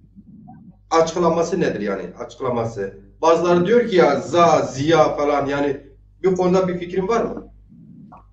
Valla ben onun üzerine şimdi yazıyorum. Çünkü bir harita yaptım. Hani nerede kendilerine Zaza diyorlar, demeli diyorlar, neden söylüyorlar. Onun üzerine de ben de haritalandırma yapmışız. Bu sosyolingüistik kartlarda. Ben kesin bilmiyorum ama bana göre herhalde çok eskiden bir aşiret vardı Zazaların içinde. O aşiretin ismi gibi geliyor bana. Ama tabii eski İrani bu Bihistun yazıtlarında Zazana geçiyor. Diyor ki Darius, mesela ben şimdi o Farsçasını okumayayım. Diyor ki Darius işte bu Babilon bölgesinde bir ayaklanma çıktı. Yunanlara karşı savaşırken oradan geri dönerken Zazana'da durdu falan. Öyle şeyler var. Zazana bölgesi. Yani bu Fırat'la Tigris arasında Zazana orada bir bölgenin adıymış veya bir yerin adıymış. Ama şimdi Rüdiger şimdi diyor ki oradaki Zaza anlamı diyor işte o aslında İrani bir anlamı yok. O Sami dillerden gelme ama Zaza, Zazer, Za bir sürü Avesta'da da geçiyor böyle şeyler ama ben buna cevap veremiyorum yani. Bilmiyorum kendim yani. Peki Yani Mehmet Tüzel hocam diyor ki Kürtler hemtik mi yoksa semtik mi? Böyle bir bilgi verebilir misin? Anlamadım. Mehmet Tüzel hocam diyor ki Kürtler diyor hemtik mi yoksa semtik mi?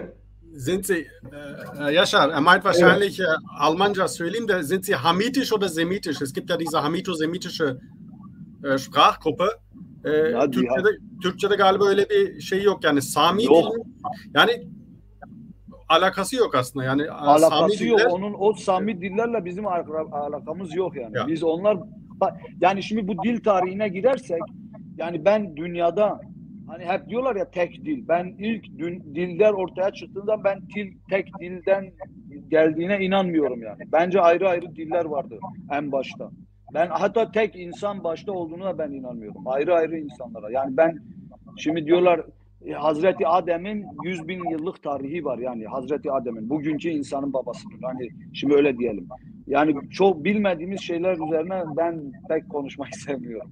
Ama başta mesela Hint Avrupa dili, Çinlilerin dili, Türklerin mesela bunların hiçbir alakası yok birbiriyle.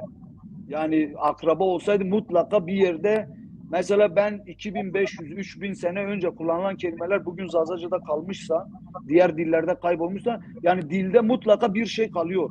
Dil yani bir sistemdir. Sistem hiçbir zaman yok olmuyor. O sistem yürüyor, değişiyor. Çünkü dil acayip bir şey. Yani onun için zor. Biz yani bilim adamları için de zor. Çünkü dil hep kendini yeniliyor. Yani başka şeyler kendini yenilemiyor ama dil hep yeniliyor, hep devam ediyor, hep yaşıyor. Yani dil ölmüyor.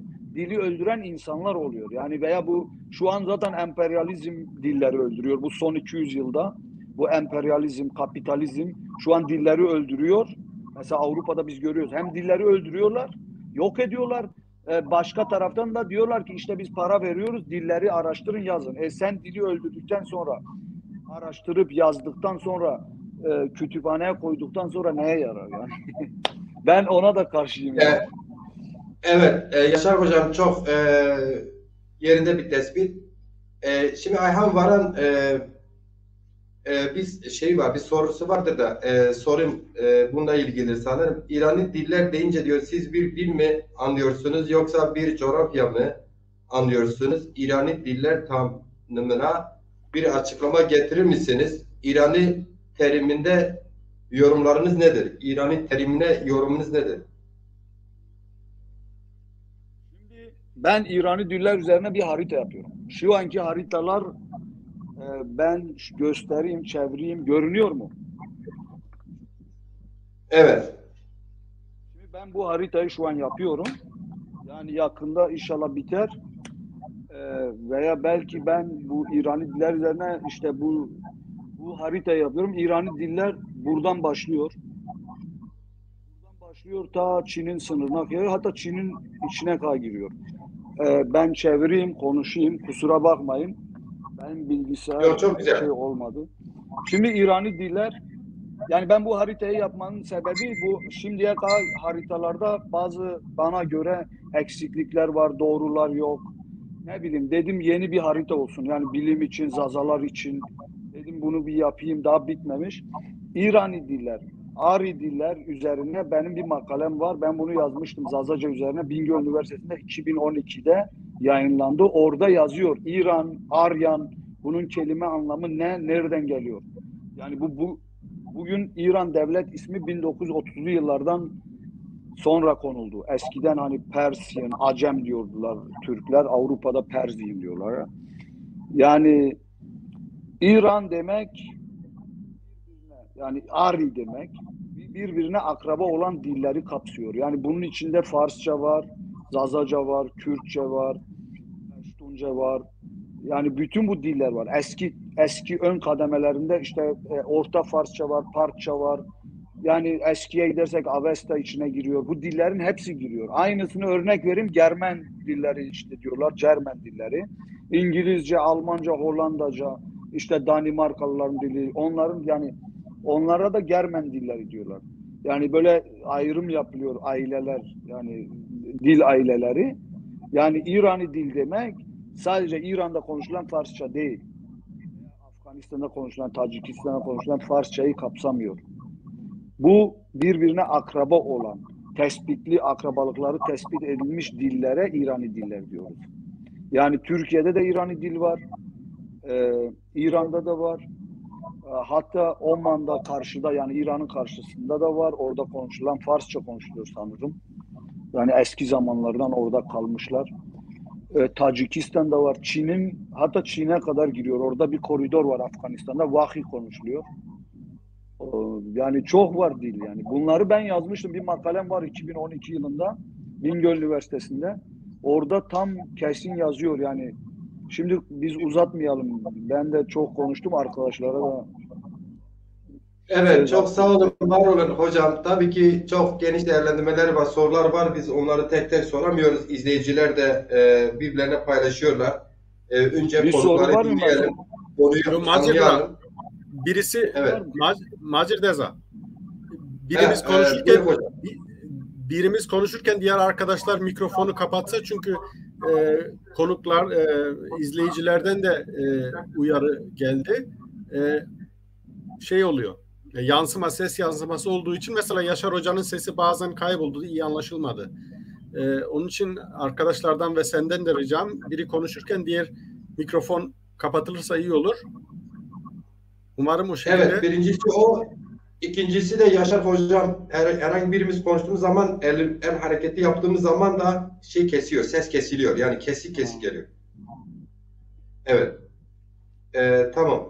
Başka soru varsa hani böyle cevap ben belki kısa bir Mesut Hocam buyurun. Aha. Yani İrani şeyi zaten Yaşar Hoca açıkladı. Bu ta Sanskrit'te ve eski Farsça'da da Arya tanımlaması var. Yani kendini özel bir tabakaya ait gören bir anlamı var. Yani ta eski zamandan beri Arya ve bugünün İran, Orta Farsça'daki İran telaffuzu ile aynı terim. Fakat bugün İran dediğinde Farsça'ya mal oluyor ama bu dil bilim açısından öyle anlaşılmamalı ve Yaşar Hoca demin Germanik veya Cermen dillerinden bahsetti. Mesela İngilizce'de Almanlar için German deniliyor. Fakat İngilizce'de German derken Almanlar kastediliyor ve Almanca dili kastediliyor. İngilizce, Almanca, İsveççe vesaire ait olduğu grup ise Germanic. Şimdi İngilizce'de öyle. Fakat Almanca'da öyle bir sorun yok. Almanlar kendisini tanımlarken Deutsch diyor. Germanische Sprachen yani Cerman dilleri derken bütün dil grubunu kastediyor. Ve ben sadece kısa bir şeye bir bakayım. Zaten arkadaş yazmış. Partça özellikle Ermeni dilini evet etkilemiş. Çok kelime var Ermeni dilinde. Yani onun akraba olduğu göstermez. Yani Gürcü ve diğer dilleri de etkilemiş olan bir dildir. Hem Partça hem Pehlevice. Hatta Sami dilleri yani Arapçayı, Aramiceyi ve İbraniceyi de etkilemiştir İrani diller. Orada da kelimeler var. Ermenicenin yani Partça hatta Hint Avrupa dil olduğu için belli yakınlık olduğu için 1877'ye kadar Ermenice için de İrani bir dil olduğu düşünülüyordu. Ama değil tabii ki. İrani dil grubuna ait olmamasına rağmen. Bir de başka bir soru vardı. Kürtçe derken neyi kastediyorsunuz? Kürtçe yani İranolojideki tanımlaması şu. 3 lehçe veya dilden bana göre Kürdi dillerdir. Yani şekil olarak bu 3 dil Kurmancı, Kuzey Kürtçesi, Sorani, Merkez Kürtçesi ve Güney Kürtçesi Kelhuri, Kermanşahi veya Feyli dediğimiz dil 3 dilden oluşulan bir dil kümesi ve bunların arasında da çok ortak noktalar yok. Yani bunu ta Morgenstern'i galiba demişti 50'lerde çıkan İranoloji bir gazetesinde dergisinde pardon. Fakat bu 3 dil Kuzeybatı İrani diller içinde Kurmancı, Sorani ve Kelhuri bu 3 birbirine daha yakın olan lisandır. Bunlara Kürdi diller deniliyor. Ve bu diller yani diğer dillere göre biraz daha yakın birbirine ama Kürtçenin tabii olayı da var. Tabii siyasi yönden de veya sosyopolitik veya coğrafik yönden de diğer dillerde Yaşar Hocam da dediği gibi ister Pehlevici de olsun veya Arapçadaki ekrat tanımı da dahası bir mesela dağlı kabile de olabilir veya daha çok göçmen veya göçer. O şeye hitap eder. Yani belli bir etnik gruba hitap etmiyor. Fakat artık günümüzde İrani diller, İranoloji açısından Kürdi dil dendiği zaman Kurmancı, Sorani ve Kelhuri. Yani buna Gorani ve Zazaca veya Luri veya Leki dahil değildir. Buyur hocam Yaşar. Yılmaz Kanat sormuş. Zazaca'da aşırı derecede Arapça kelimelerin olmasını neye bağlıyorsunuz? Yani Türkçe'ye baktığın zaman Arapça kelimeyi yani önce Türkçe'ye bakmamız gerek. İkincisi Farsça'ya bakmamız lazım. Farsça'da sorun başka. Farsça'da bu Arapçayı yazanların çoğu eskiden Farslar. Genelde bilim adamları Fars asıllılar. Yani şimdi Arap gibi görünseler de hepsi Fars'tır. Yazıdan geçmiş aslında. Mesela Afganistan'daki Farsça'da o kadar Arapça kelime yok veya Tacikistan'daki. İran'dakinde çok fazla var.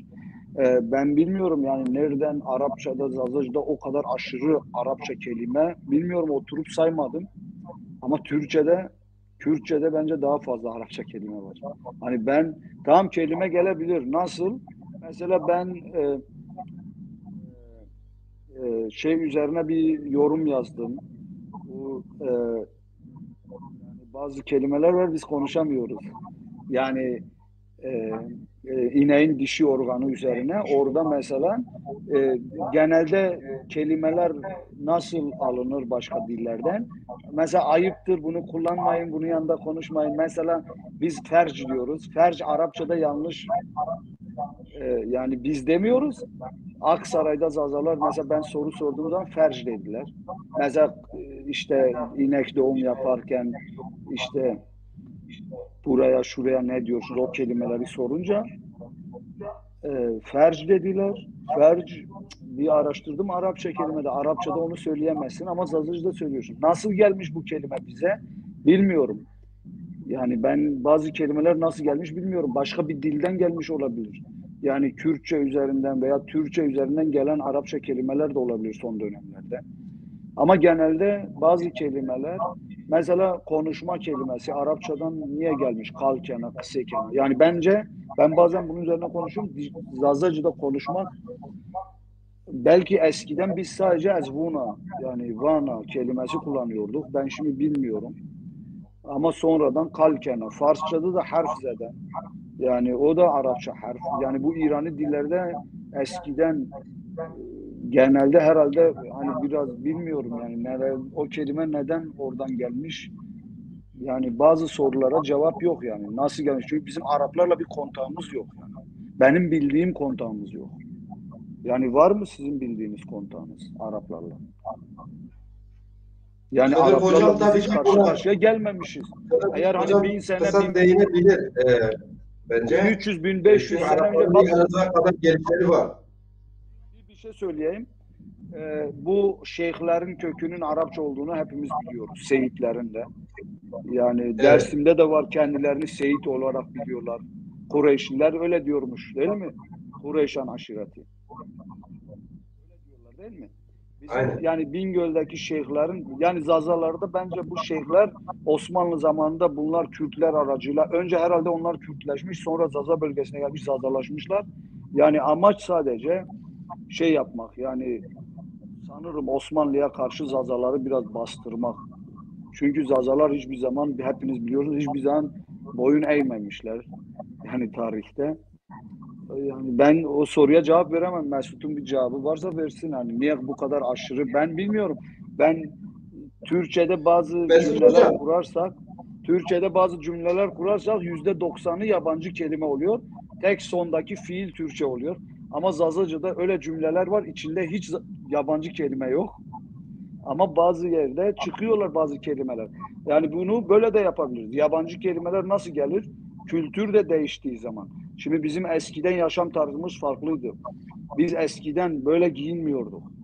Bizim dedelerimizin giyim tarzı, yaşam tarzı farklıydı. Dağlık bölgelerde yaşıyordular. Bunu da düşünmemiz lazım. Şimdi biz her şeyi gelip bu dili ya niye yabancı kelime varmış? Yani yabancı kelime olmayan dil dünyada yok. Ben bunu söyleyeyim. Bazılarında %70-80 mesela Türkçe'de, Ermenice gibi. O da biliyor Mesut Hoca. Ama Zazacı'da çok az yani. Ama bir de bölgesine bakmak lazım. Mesela kuzeyde Dersim Zazacası'nda bazen yabancı kelime var ama merkezde yok, güneyde yok. Bazen güneyde oluyor, kuzeyde olmuyor. Yani bölgesel de işe bakmak lazım. Kontak olmuş mu Türklerle, olmamış mı ona da bakmak lazım. Veya Araplarla kontak zaten yok. Yani nereden geldiğini ben de yani söyleyemem. Kadir hocam bir şey söyleyebilir misin Kadir hocam? Sanırım Hazreti Ömer döneminde Araplar Elazığ'ı yönetmişler bile. Yani gelmişler aslında Zaza coğrafyasına.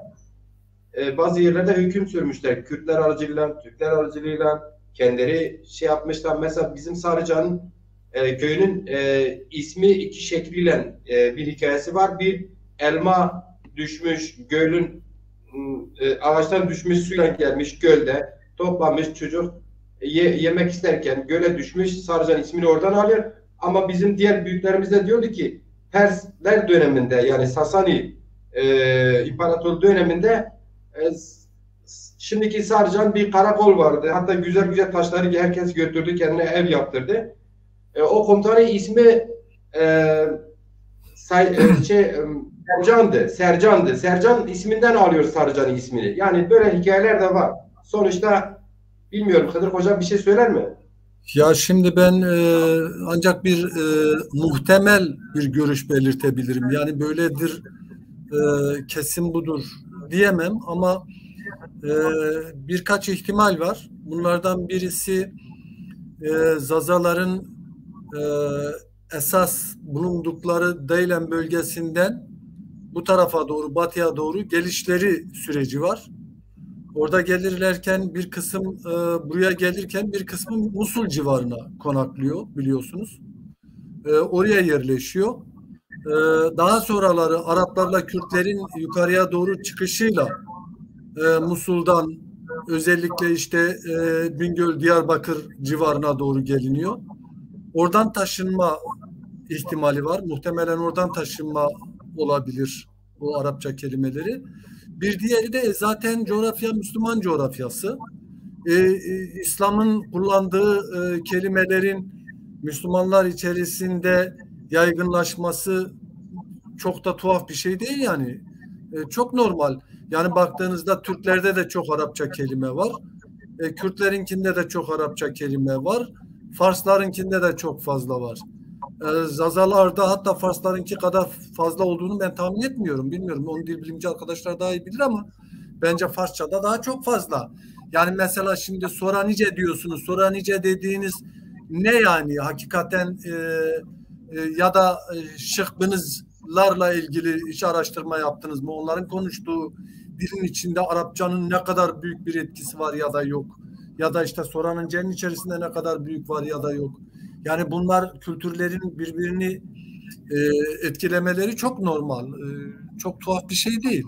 Ya böyle bir soruya çok da anlam vermedim ben. Yani şimdi Türkçenin içerisinde Fransızca kelimeler var birçok. Ne yapacağız yani? Olur. Tabii. Çok sağ olun. Hocam sayın hocalar. Bu Kürtlerin konuştuğu dillerin arasında farklılıklar biraz daha farklı olması normaldir. Çünkü Arapça Soranice'ye çok etki yapmıştır. Yani ben şimdi bakmadım. Bakmadan da konuşmak istemiyorum. Yani çok Arapça kelime var. Ama konuştukları zaman ben burada şahit oldum. Yani daha önceleri Iraklı Sorani ile Türkiye'deki Kurmanç birbirini anlayabiliyor. Bunu demek istiyorum. Biz şimdi Zazaca'yı standartlaşmasa devam etmesek yarın öbür gün şimdi Dersim Zazacası da diyelim ki şimdi hiç Türkçe olmasaydı bizim bölgede. Bizim bölgede hiç Türkler baskın olmasaydı, Türkçe konuşulmasaydı. Biz Zazaca'yı devam konuşsaydık bir 500 sene önce Zazaca'dan da diller meydana çıkacaktı. Yani bu Güney Lehçesi dediğimiz farklılaşacaktı, kuzeydeki farklılaşacaktı. Yani standartlaştırma hem dile karı var, lehçelere yani bu bölgesel farklılıklara da biraz zararı da oluyor yani. Onu da söylememiz lazım. Ama yani kötü bir şey değil. Biz mecbur standartlaştırmaya gitmemiz lazım. Ama yazı için standartlaştırma. Yani yazı, kitap ileride yazdığımız zaman, bir şeyler yaptığımız zaman bilim dilinde kullanmamız için ileride bunu yapmamız lazım.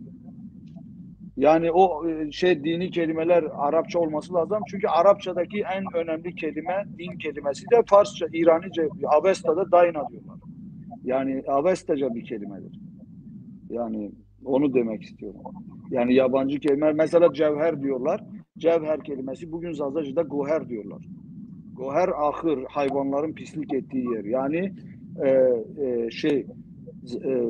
önemli bir şey, değerli bir şey. Yani tarla için, toprak için değerli bir şey olduğu için Arapçaya girmiş, cevher olmuş, G harfi C olmuş, mücevherat olmuş. Türkçe'ye girmiş, mücevherat ama köküne baktığınızdan ta Avesta'ya kadar gidiyor. Yani. Zazacı'da bugün goher olarak kullanıyorlar. Yani ahır anlamında hem ahır anlamında hem de hayvanı götürüyorsun tarlada bir gece bütün hayvanları pes yani. Hayvanları bir gece tarlada bırakıyorlar. Orada yani için, tarla için, toprak için. Hocam her akşam düzenli olarak hayvanları otladıktan sonra yatağı yerine getirdiği yerin ismi goher. Evet. Aynen. Gece orada bırakıyorlar tarlada. Oraya diyorlar. Evet. Tamam.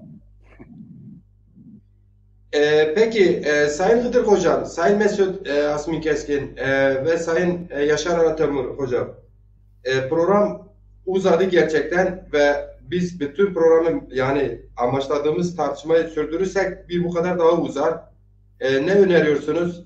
Biz lehçeleri, dili, ağızları bir bütün olarak aslında değerlendirdik. Programın eğer ekleyeceğiniz bir şey yoksa Hıdır Hocam'ın sorularına geçsek, o da biraz özet cevaplarını alsak ya da işte farklı günlerde farklı programlar önerebilirsiniz. Aslında biz yanlış yapıyoruz. Yani bu kadar can alıcı, gerçekten çok fazla soru soruldu. Kürtler, Zazalar niye Kürt değil? O zaman Kürtçe nereden geldi? Yani o kadar sorular var. Hepiniz de yetkinsiniz bunlara cevap vermek için ama zamanımız kısıtlı. İsterseniz önerin, biz farklı günlerde her hafta mesela bir ay periyodik her hafta her cumartesi aynı saatte hem bilimsel olarak hem gerçekten sorularımızı tartışalım her yönüyle. Bilmiyorum ne yapmamız gerekiyor. Yani isterseniz benim de çok şahsen de ilgimi çeken bir soru olacak Hıdır Hocam'a. Çünkü şey var. Bu arada Macir Hocam mikrofonu başkaları konuşurken seni de kısman iyi olur. O bazı sorulara şey yapmaya gerek yok. Arkadaşlar biraz daha dikkatli dinlerse, hani biz Kürtçenin ne olduğunu açıkladık. Kurmanç, Soran veya Kelhuri Kürtçe değil demedik. Onlar Kürtçedir. Yani aslında şey için çok önemli olan şu, bizim insanların kendilerini nasıl tarif ettiği, herkesin kendisine, vicdanına, bilgisine vesaire kalmış bir iş bir yana, ama şu gerçek var ki nesilden nesile Zazaca'yı aktarmakta çok özellikle Kuzey Zazaca'sında çok feci bir düşüş var.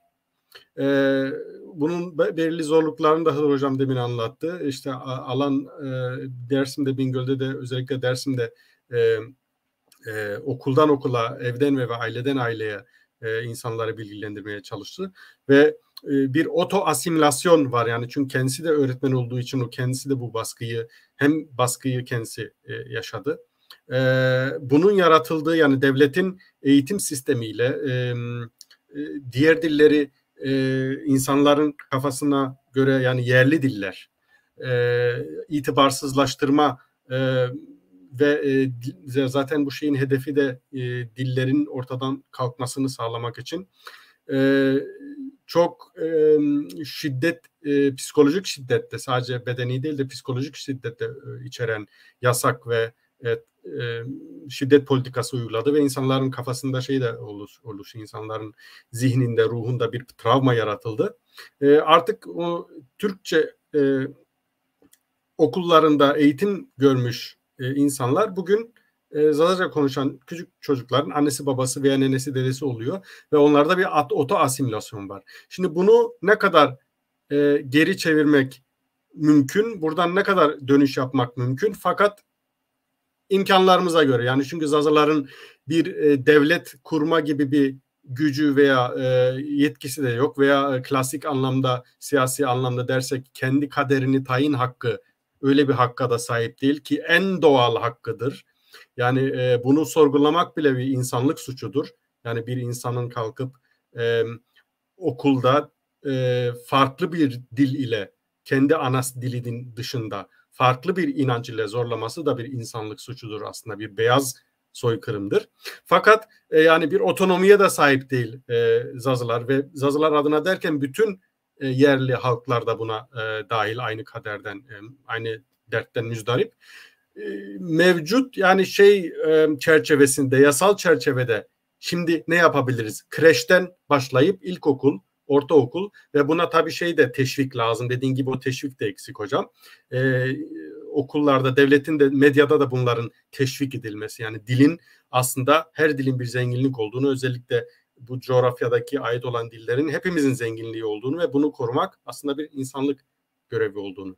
Yani kısacası elde, yani şu anki durum Zazaca için yapılabilecek eğitim açısından ve dili kurtarmak veya revitalize etmek, tekrar yaşama geçirmek bazı yöreler için nasıl mümkün? Sanırsam soru bana. Evet, şimdi iki boyutlu bu Bir hak temelli, bir de hizmet temelli diye açıkladığımız, hak temelli dediğimiz devletin yapması gerekenler boyutunda ve bizim devletin yapması gerekenleri noktasında devlet üzerinde nasıl bir baskı aracı oluşturabileceğimizle alakalı bir boyut bu. Bu hak temelli dediğimiz. Hani baskı derken insanlar yanlış anlamasın. Yani silah alıp da devletin kafasına silah dayama bağlamında söylemiyorum onu. Biliyorsunuz gerek halkın talepleri, gerekse onun oluşturduğu sivil toplum örgütlerinin talepleri hak temelli taleplerdir. Yani insanlar sokağa çıkar gösteri yaparak da hakkını isteyebilir, oturma eylemi yaparak da hakkını isteyebilir, toplu dilekçeler vererek de hakkını isteyebilir. İşte sivil toplum örgütleri bunun devlet nezdinde değişik mücadele yöntemleriyle dile getirebilirler bu hak mücadelelerini. Birincisi bu. İkincisi de hizmet temelli mücadele. Hizmet temelli mücadele dediğimizde yine Zazaların oluşturduğu o sivil toplum örgütlerinin, Zaza kurumlarının kendi halkıyla birlikte yapacağı çalışmalar. Yani nedir bu? İşte şu anda devlet kreş açmıyor değil mi? Zazaca kreş açmıyor. Ama devlet Zazaların kreş açmasını engellemiyor. Yani Zazalar kendi bütçelerinden kendileri kreş açabilir, anaokulu açabilir. Bunun bir engeli yok. Gelip pencerenin boyutunu bahane edebilirler. O çok normal. Kapının boyutunu da bahane edebilirler. Ama bunlar mücadeleyle aşılır, aşılmaz diye bir şey yok. Şimdi bu bağlamda senin söylediğin şey çok doğru.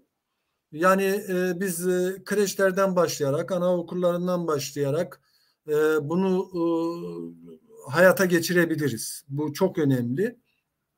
Bunu niye önemsiyorum? Şunun için önemsiyorum. Şimdi Zazaca biraz önce sizin dediğiniz gibi sadece tabii burada özel olarak Zazaca'yı konuştuğumuz için Zazaca diyoruz. Yoksa Hemşince'de aynı derttedir, Lazca'da aynı derttedir, Süryanice aynı derttedir. Bizimle aynı derdi paylaşan Anadolu'da bir sürü kültür grubu var.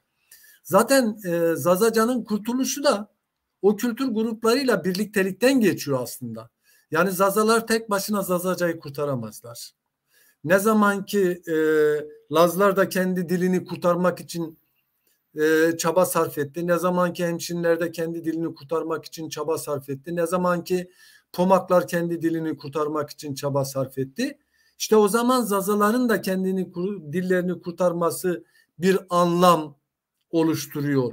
Yani her kültürel grup kendi diline sahip çıkmak zorunda. Her kültürel grup kendi diline sahip çıktığı zaman o hak temelli mücadele daha da boyutlanabilir. Yani devlet nezdindeki mücadele daha da boyutlanabilir. Şimdi hak temelli mücadeleyi biraz daha açacak olursam şöyle, bir kere bizim Zazaca seçmeli ders ile Uzaktan Öğretim Genel Müdürlüğü'nün halk eğitim modüler programına eklediği Zazaca kurslara sahip çıkmamız gerekiyor. Yani ben şöyle düşünüyorum. Biz basamak basamak çıkacağız. Birdenbire hiçbir şey olmayacak. Ha, gönlümüz ister sabah kalktığımızda devlet desin ki ya bütün diller özgürdür, herkes kendi dilinde eğitim görsün. Yok. Yani şöylesi bir şey var. Sözü açıyor da onun için. Cumhuriyet öncesi kurulan partilerin hepsinin, ama hepsinin ben programlarına baktım. Hepsinin programlarında ana dilli eğitim var, biliyor musunuz? Hepsinin programında. Mesela dönemin en büyük Türkçüsü Yusuf Akçura. Öyle değil mi? Yusuf Akçura hepimiz öyle bilmez miyiz? 1912'de Yusuf Akçura'nın da içinde olduğu kurulan partinin programını okuyayım size bu dille ilgili. Aynen şöyle yazıyor. Partinin adı Milli Meşrutiyet Partisi, programının 33. maddesi. Bütün ilkokul, ortaokul ve ilköğretmen okulları özel kanunlarla il genel meclislerine devredileceklerdir. İlköğretim parasızdır. Zorunlu ilköğretimin fiili olarak uygulanmasına çaba gösterilecektir. Her nahiye merkezinde ilkokul binalarının önem sırasına göre yapılmasına öncelik verilecektir. Yöredeki ilköğretim o yöredeki nüfus çoğunluğunun diliyle yapılacaktır. Ancak devletin resmi dili olan Türkçe'de bu okullarda mutlaka öğrenilecektir. Dikkat ediyor musunuz? Resmi dil öğrenilecektir. Ama ilkokulda yörede hangi dil çok konuşuluyorsa o dilde de eğitim görülecektir deniyor. Bu bizim bugün savunduğumuz şey. Biz bunu bugün savunuyoruz. 1912'de Türkçülüğün esasını yazan insanlar bunu söylüyormuş. Yani Cumhuriyet bir ulus yaratma projesiydi. Bir ulus yaratma projesiyle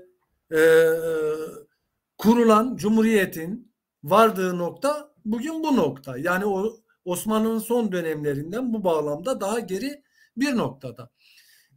Biz bu aşamaya nasıl geleceğiz? Verilen haklara sahip çıkarak. Bir kere Dersim'de 300 kişi mi olmalı hakikaten Zazaca dersi seçen öğrenci sayısı? Yani ne kadar Dersimli öğrenci varsa hepsinin istiyor olması lazım. Bingöl'de ne kadar Zaza öğrencisi varsa hepsinin Zazaca'yı istiyor olması lazım. Diyarbakır'da ne kadar varsa istiyor olması lazım. Elazığ'da ne kadar varsa istiyor olması lazım. Onun ötesinde metropol kentlerde de ne kadar Zaza varsa istiyor olması lazım. Bir bu. İkincisi, halk eğitim kurslarında ne kadar 14 yaş üstü Zaza varsa, benim yaşıma kadar olan, hepsinin oradan Zazaca kursu istiyor olmaları lazım. Yani bu bir baskı mekanizmasıdır. Burada bir defa bir baskı oluşturulacak. Buradan oluşturulan baskı devleti neye zorlayacak? Bu dili arttırmaya zorlayacak. Çünkü mezun olan çocuklar ne yapacak?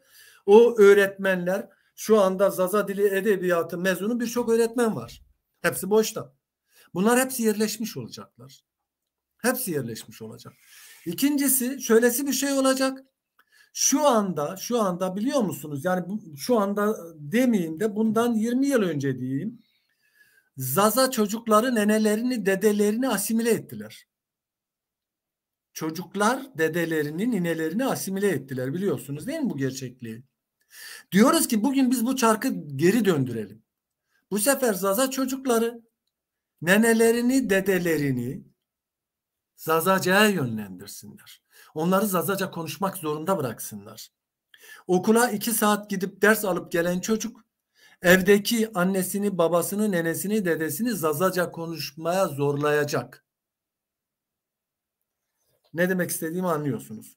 Bu bir toplumsal farkındalık geliştirecek. Bu bir Zaza bilinci geliştirecek. Bu bir Zaza halkının bir bütün ve birlik olmasının bilincini inşa edecek. Bizim kurtuluşumuz çocuklarladır.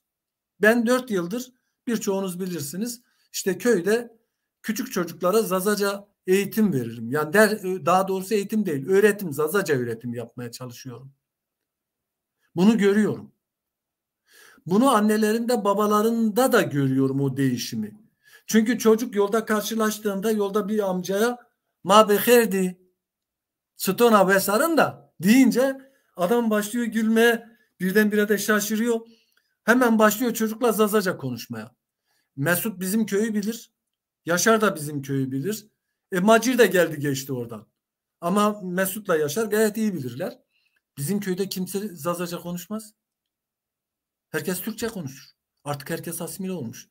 Mehmet Mükan diye bir öğretmen arkadaş var Tunceli'de. O gelir. O geldiğinde millet koşar bana, derler ki Hıdır Hoca senin o Türkçe bilmeyen arkadaşın gelmiş. Çünkü Mehmet Zazaca dışında başka bir dil konuşmuyor. Israrla Zazaca konuşuyor. Mesutlar falan bilir. Ben de kendi köyümde ısrarla Zazaca konuşurum. Ben kahveye gittiğimde insanlar Zazaca konuşmaya başlarlar. İşte bunu biz çocuklar vasıtasıyla kıracağız. Çocuklar eliyle bu işi becereceğiz. Ama bunu sadece Zazalar değil. Bunu aynı zamanda Hemşinli, aynı zamanda Çerkez, aynı zamanda Gürcü, aynı zamanda Laz, aynı zamanda Pomak, aynı zamanda Süryani, aynı zamanda Ermeni, aynı zamanda Kürt arkadaşlarımızın, yani bütün kültürlerin bunu birlikte yapması gerekiyor. Düşünün ki Türkiye Büyük Millet Meclisi'nde bir milletvekili kalktı geçen sene, Zazaca bir iki kelime bir şey konuştu, kıyamet koptu. Veya Kürtçe konuştu, biliyorsunuz Leyla Zana kelle paça dışarı atılmaya çalışıldı. Hepiniz bilirsiniz, bu günleri hepimiz yaşadık. Bugün birisi kalksın gene mecliste Zazaca ya da Kürtçe ya da Lazca ya da Pomakça ya da Süryanice konuşsun, yine aynı tavırla karşılaşacak. Ama her kültürden insanlar kendi kültürleri adına o meclise gidecek olurlarsa, orada Zazaca konuşanına tepki geldiğinde hem şimdi karşı çıkacak, Laz karşı çıkacak, çünkü o da kalkacak kendi kültürünü, kendi dilini orada dile getirecek. Pomak da karşı çıkacak. Yani sorun aynı zamanda şöyle aşılır demek istiyorum. Bunun bir siyasi boyutu da var. Her kültürel grubun partileşmesi gerekiyor arkadaşlar. Ve bu partilerin seçim ittifakıyla birlikte meclise girmesi gerekiyor. Yani o meclise o çok renkliliği taşıyıp sokabilmek lazım. Eğer bir ülke demokratikleşecekse böyle olur. Bu ülke eğer demokratikleşmezse valla Zazaca da kurtulmaz, Lazca da kurtulmaz, Süryanice de kurtulmaz. Ya bu ülkenin demokratikleşmesinden geçecek bu süreç. Bu da kültürlerin ittifakı yoluyla olabilecek olan bir şeydir. Anadolu'daki tüm kültürlerin birlikte, mesela şu anda bir adım atılmış. Tehlike altındaki diller ağı, TAD diye bir oluşum var. 15 farklı dil kültür grubunun imzasıyla oluşturulmuş bu TAD dediğimiz şey.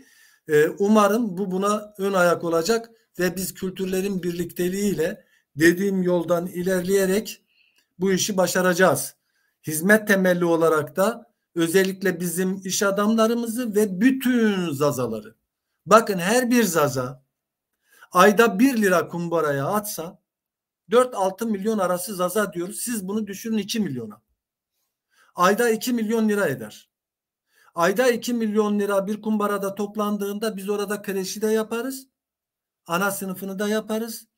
Daha fazla kurslar da veririz. İşte İstanbul Zaza der online kurslar veriyor. Örneğin. Yani daha fazla şeyler beceririz. Niye becermeyelim ki? Yeter ki her bir Zaza 1 lirasını o kumbaranın içine atabilme farkındalığına varabilsin. Teşekkür ediyorum.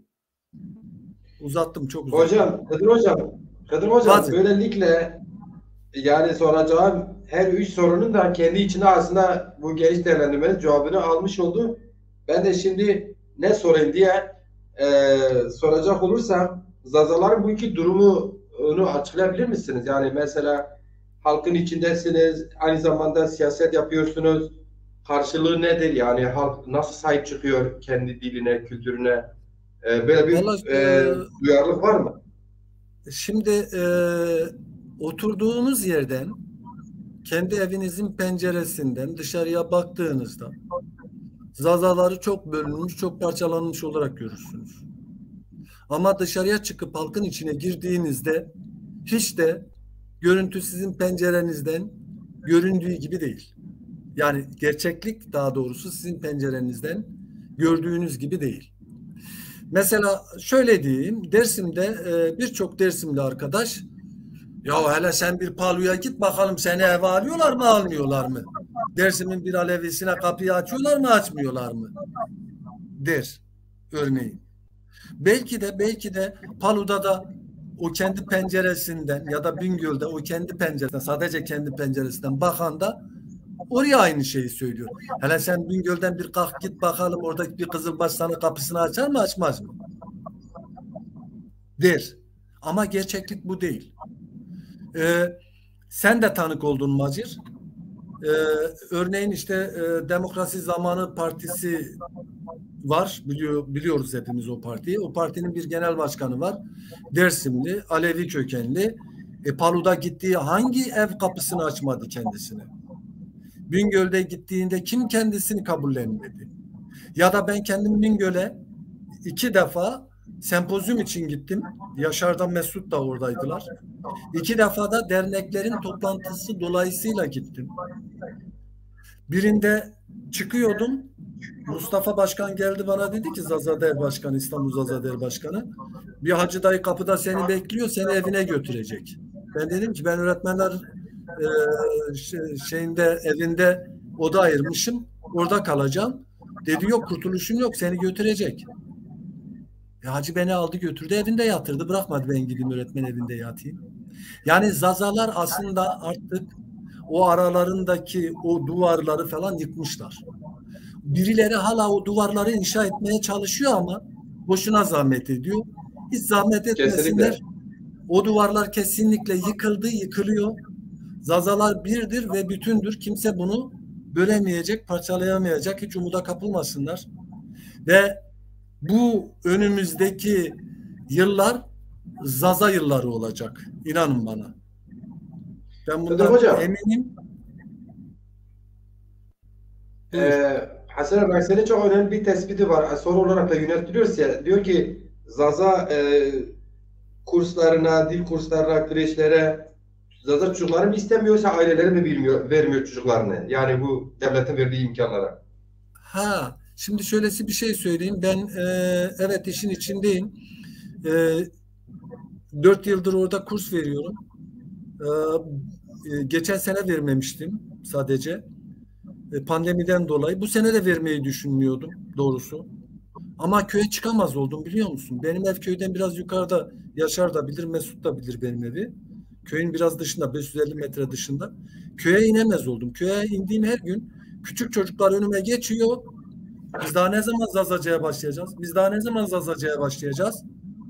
Bu çocukların bu sözü herhalde Hasan'a cevaptır. Çocuklar istiyor, çok istiyor hem de. Anneler, babalar işin farkında değiller.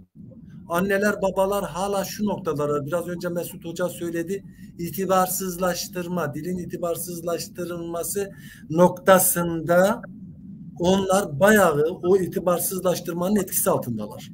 Onlar için Zazaca'nın bir itibarı yok. Zazaca öğrensen ne olacak ki? Böyle bir algı var. Bu algının yıkılması gerekiyor.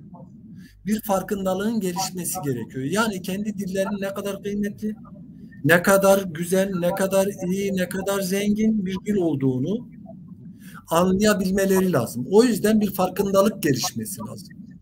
Bu farkındalık eksikliğindendir ki Zazalar çocuklarını o 2 derslik seçmeli derslere zorlamıyorlar. Yoksa zorlarlar. Yani anne babadan kaynaklı, evet. Bu bir sorun var bende. Buyurun. Evet, buyurun.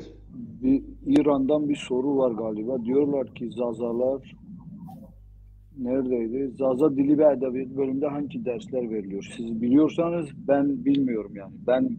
Benim ilk zamanlarda ilk açıldığı zaman gördüklerim yani ortaokul gibi dersler vardı. Şu an nasıl ben bilmiyorum. Yani Şimdi bir şey vermiyordular. Yani oturup konuşmaktan ileriye gitmiyordular. Ben şimdi Yaşar Hocam görmüştüm. Yani dil bilim o değil, edebiyat o değil, İranoloji o değil. Ben bir de bu cevabı verin, benim diyeceklerim var. Bu hangi diller veriliyor, hangi dersler, Dersim'de, Bingöl'de bir şeyler yapılmış mı edebiyat üzerine, Zazaca üzerine falan. Yani gerçekten bir şeyler yapılmış mı? Soru İran'dan geliyor, onun için hatırla. Şimdi hocam şöyle şeyi açanlar yani Muzur Üniversitesi'ni açar, yaşayan diller bölümüne girerse orada hangi derslerin verildiğini görür. Bingöl'ünkine girerse orada da görür. Yani onların web sayfalarında var. Öyle diyeyim ben arkadaşa kısaca. Ama seninle aynı fikirdeyim. Yeterli midir? Bence de yeterli değil. Onun da sebebi var çünkü gelenlerin bir kısmı Zazaca bilmiyor zaten. Bir kısmı orada Zazaca öğrenmeye çalışıyor. Yani üniversiteye geliyor, Zaza Dili Edebiyatı bölümüne geliyor, adam Zazaca bilmiyor. Dolayısıyla o başlı başına bir sıkıntı yani. Sonra benim bir önerim var. Kaç yıldır aslında bu sorunu biz çözebiliriz. Yani ben hep söylüyorum. Ben bu yollardan geldim. Zazaca bu çok az böyle samimi insan var, fedakar insan var. Gençlerde de çıkmış çok var. Bir şeyler yapmak istiyorlar. Maddi sorunları var. Senin demin dediğin gibi her Zaza 1 TL verse, 1 euro verse. Ama sesim mi gitti bilmiyorum. Sesim geliyor mu? Sesin geliyor. Gitti sanki de. Tamam. Şimdi benim demek istediğim ben aslında orada şimdi ben demiyorum Bingöl'de olsun, Diyarbakır'da olsun, şurada olsun, burada olsun ama Zazaların yaşadığı bölgede olsun büyük resmi bir vakıf kurulursa başta Bingöl'de olabilir, Dersim'de olabilir. Yani en çok Zazaca nerede şu an canlıysa orada olursa daha iyi bence. Orada geliştirilir. Kendi kreşlerini açarsın, kendi özel okulunu açarsın, kendi özel üniversiteni açarsın. Benim şu an Bingöl'de 5-10 bin tane kitabım var. Ben bunları götürmüştüm 2013, 14, 15'te. Yani orada benim çok kitabım var. İranoloji, dil bilim, yani İran tarihi, Türkiye tarihi her şey üzerine. Düşüncelerim vardı. Olmadı o zaman. Kısmet olmadı diyelim, nasip olmadı. Ama ben çok böyle istiyorum. Orada bir vakıf kursak, bir kütüphane kursak, kreş kursak, okul kursak, özel okullar kursak. Yani kendimiz o kadar zaza zenginler de var. Yani mesela adamlar var gidiyor sigara alıyor, kumar oynuyor, her şey yapıyorlar, her şeye para var. Yani biz zazaca bir kitap almaya 5 euro, 10 euro vermeye kıyanlar var. Avrupa gibi bir yerde var ben bunları gördüm. Yani bir kitabı verdiğin zaman yani adam şimdi ben bir kitap aldığım zaman ben hiç biri bana verse ben adam söylemeden diyorum ki ne kadar yani içimden geliyor çünkü vermek istiyorum. Çünkü onun arkasında masraflar gidiyor, zamanı gidiyor adamın en azından o parasını masrafı çıksın diye. İşte her zaza elini cebine atsa yani ne bileyim yani herkese yardım ediyoruz. Her bayramda kurban kesiyoruz. Yani bir iki kurban da Zazaca için keserim yani diyorum. Yani her bölgede. Şimdi kurban dediğim çünkü her bölgede kesildiği için bir kurban da bir sene Zazaca için kesek. Yani şimdi İslam'da hani kurbanı kes, eti ye. Yani bazıları bizde öyle değil de bazıları eti kesiyor, yiyor, şöyle yapıyor. Ama bilim için yani gerçekten İslam'ı tanıyanlar biliyor.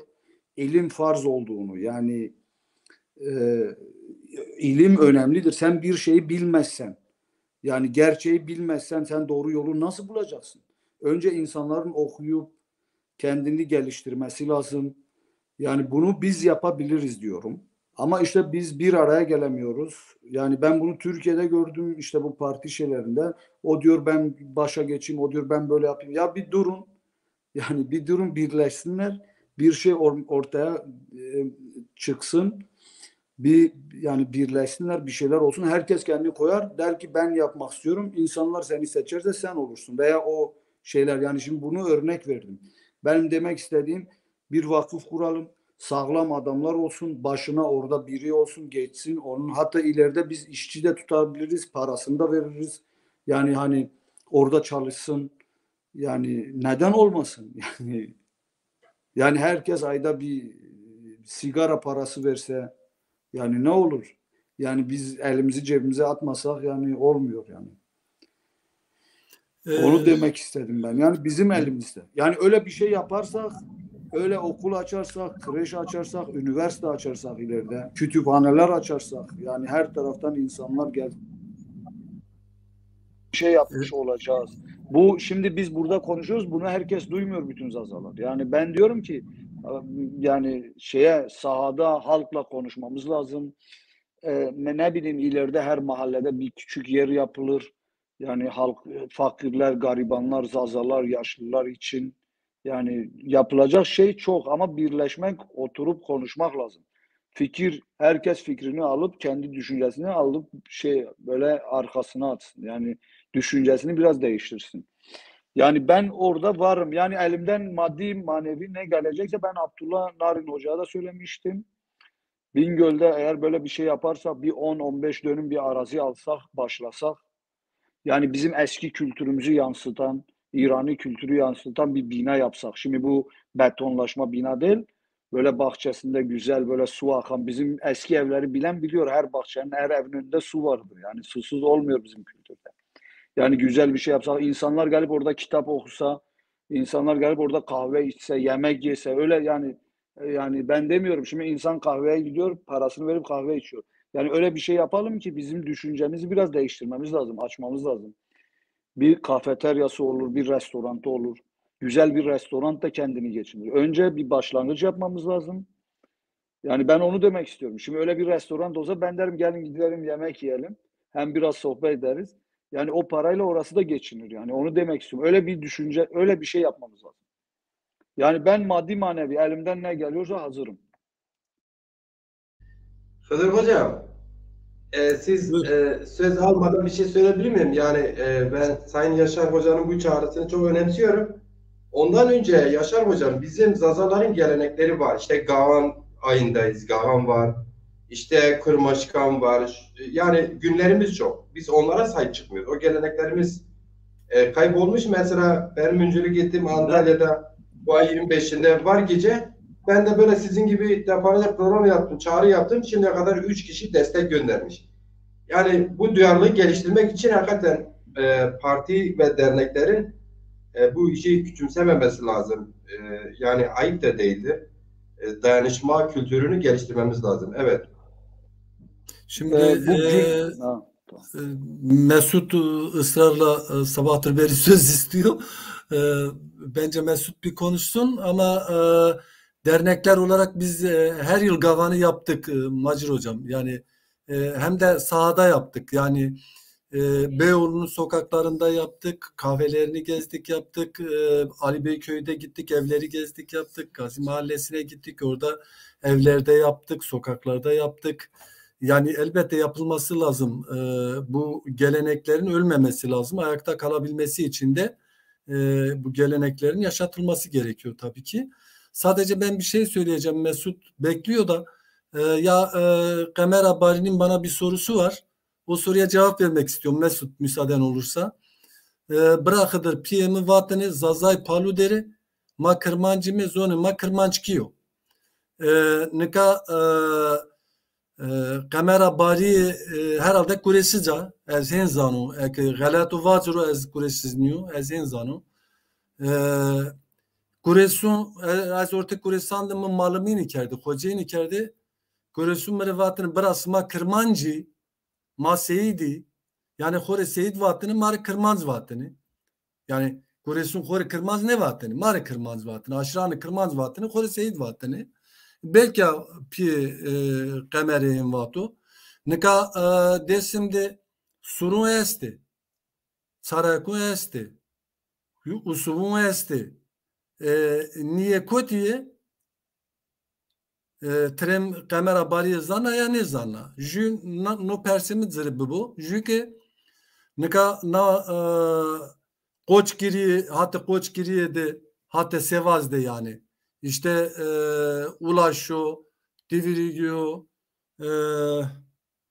namını karın ne mi vir o da Zara Kangalı. Zara Kangal heya icahan de yiye ki zone ma keşkeni hemi ki elevi yukarı kırmaz ne vani yukarı zaza vani tıvacı çakırı kırmaz ne vani mesela derisem kanra çe uçtora şiyo divirikte jüde sanape name dö azazana çay zazavato avucadı paluyucu estetsi azadı paluyucu içini azadı ta elevi bir elevi kırdaşı esti ma kırdaşı var mı ya kırdaşı keşkeni iyi esti yani kırmanz vana zırı hatta zonin madı zırı kurvana sıvana hem vacı iyi esti jüy Türkiye esti Türkiye hem Sunni yok esti hem Elevi yok esti jüy ke isanema esti yani iyi aşire mae mesela so ulaş dö ulaş zedire namehu dö vazuğu çünkü vazuğu raşiye aza vazuğu da name döane hu çıkmıyorsa şey ocadı ki nami don nopa yine hore kırmaz ne vane yani de kamera bariyera az ne rica kon de düşmüş bro acaba sen seriyor dersimde hore kırmaz vane. Teşekkür ederim. Mesut Hocam. Mesut Hoca sen konuş. Sen konuş ben bu kırmanç hakkında bir şey söyleyeyim. Çünkü ben her bölgeye gittim. Ben söyleyeyim. Yabancı olarak yani oradan yabancı. Ama name sero hani bu bir arkadaş dedi devlet dil mi lehçe mi veya Zazaların kendisine ne dediği demediğine bakmıyor. Hepsine aynı muamele. Hatta devlet aslında Zazaları Kürtleştiren de devlettir. Çünkü ben şeyi söylerim, Kürt komşularımız kendi dilinde bizi ya Dımli ya da Zaza olarak tanımlar. Evji Kurdun demezler. Ev Zazana em Dımlina. Ama Türk için, yani sıradan bir Türk, öyle o anlamda diyeyim. Sivas'tan doğusu Kürttür. Kafkasya'dan gelen Çerkezdir. Buna İrani olan Osetler de dahil. Buna Kipçak Türk halkı olan Balkar Karaçaylar da dahil. Ve bütün Karadeniz de Laz'dır. Ama bildiğimiz gibi Rize ve Artvin dışında aslında Laz yok. Ben sadece kısa bir Yusuf Güler arkadaş bazı arkadaşların ya da İran'daki arkadaşların sorusuna yanıt vermiş sağ olsun. Yılmaz Kanat da bir şey yazdı ve ben Ali Serdar arkadaşıma diyeyim, etimoloji çalışmamız devam ediyor Umut arkadaşlar, ama bu zaten benim doktora çalışmamın bir kısmı. Seneye yayınlamayı düşünüyoruz. Fakat bu bir başlangıç. Yani mütevazi bir şekilde söylemek lazım. Etimoloji aslında çok, yani yıllara alan bir proje.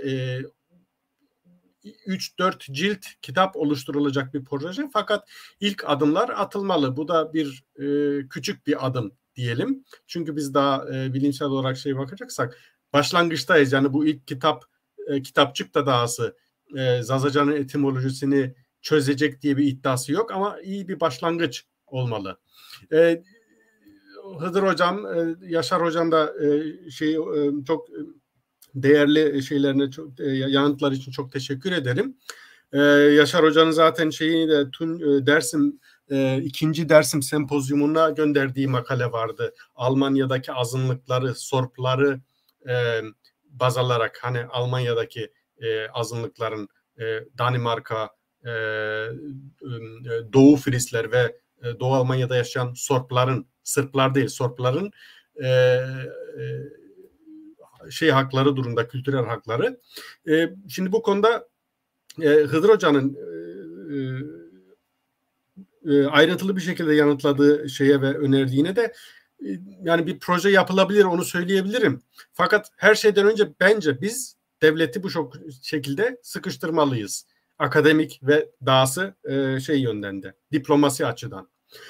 Neden Orta Anadolu veya herhangi ana dili olan biri, Türk diyelim ya da Türk değil, ana dili Türkçe olan biri kendi dilinden eğitim görmesi için herhangi bir özel masraf, para sarf etmesi gerekmiyorken aynı vatandaşlık hakkına sahip diğer Abhaz'ından Zaza'sına kadar verdiği vergiden tutun, verdiği askerlik ve bütün vatandaşlık görevini yerine getiren Zazalar da dahil.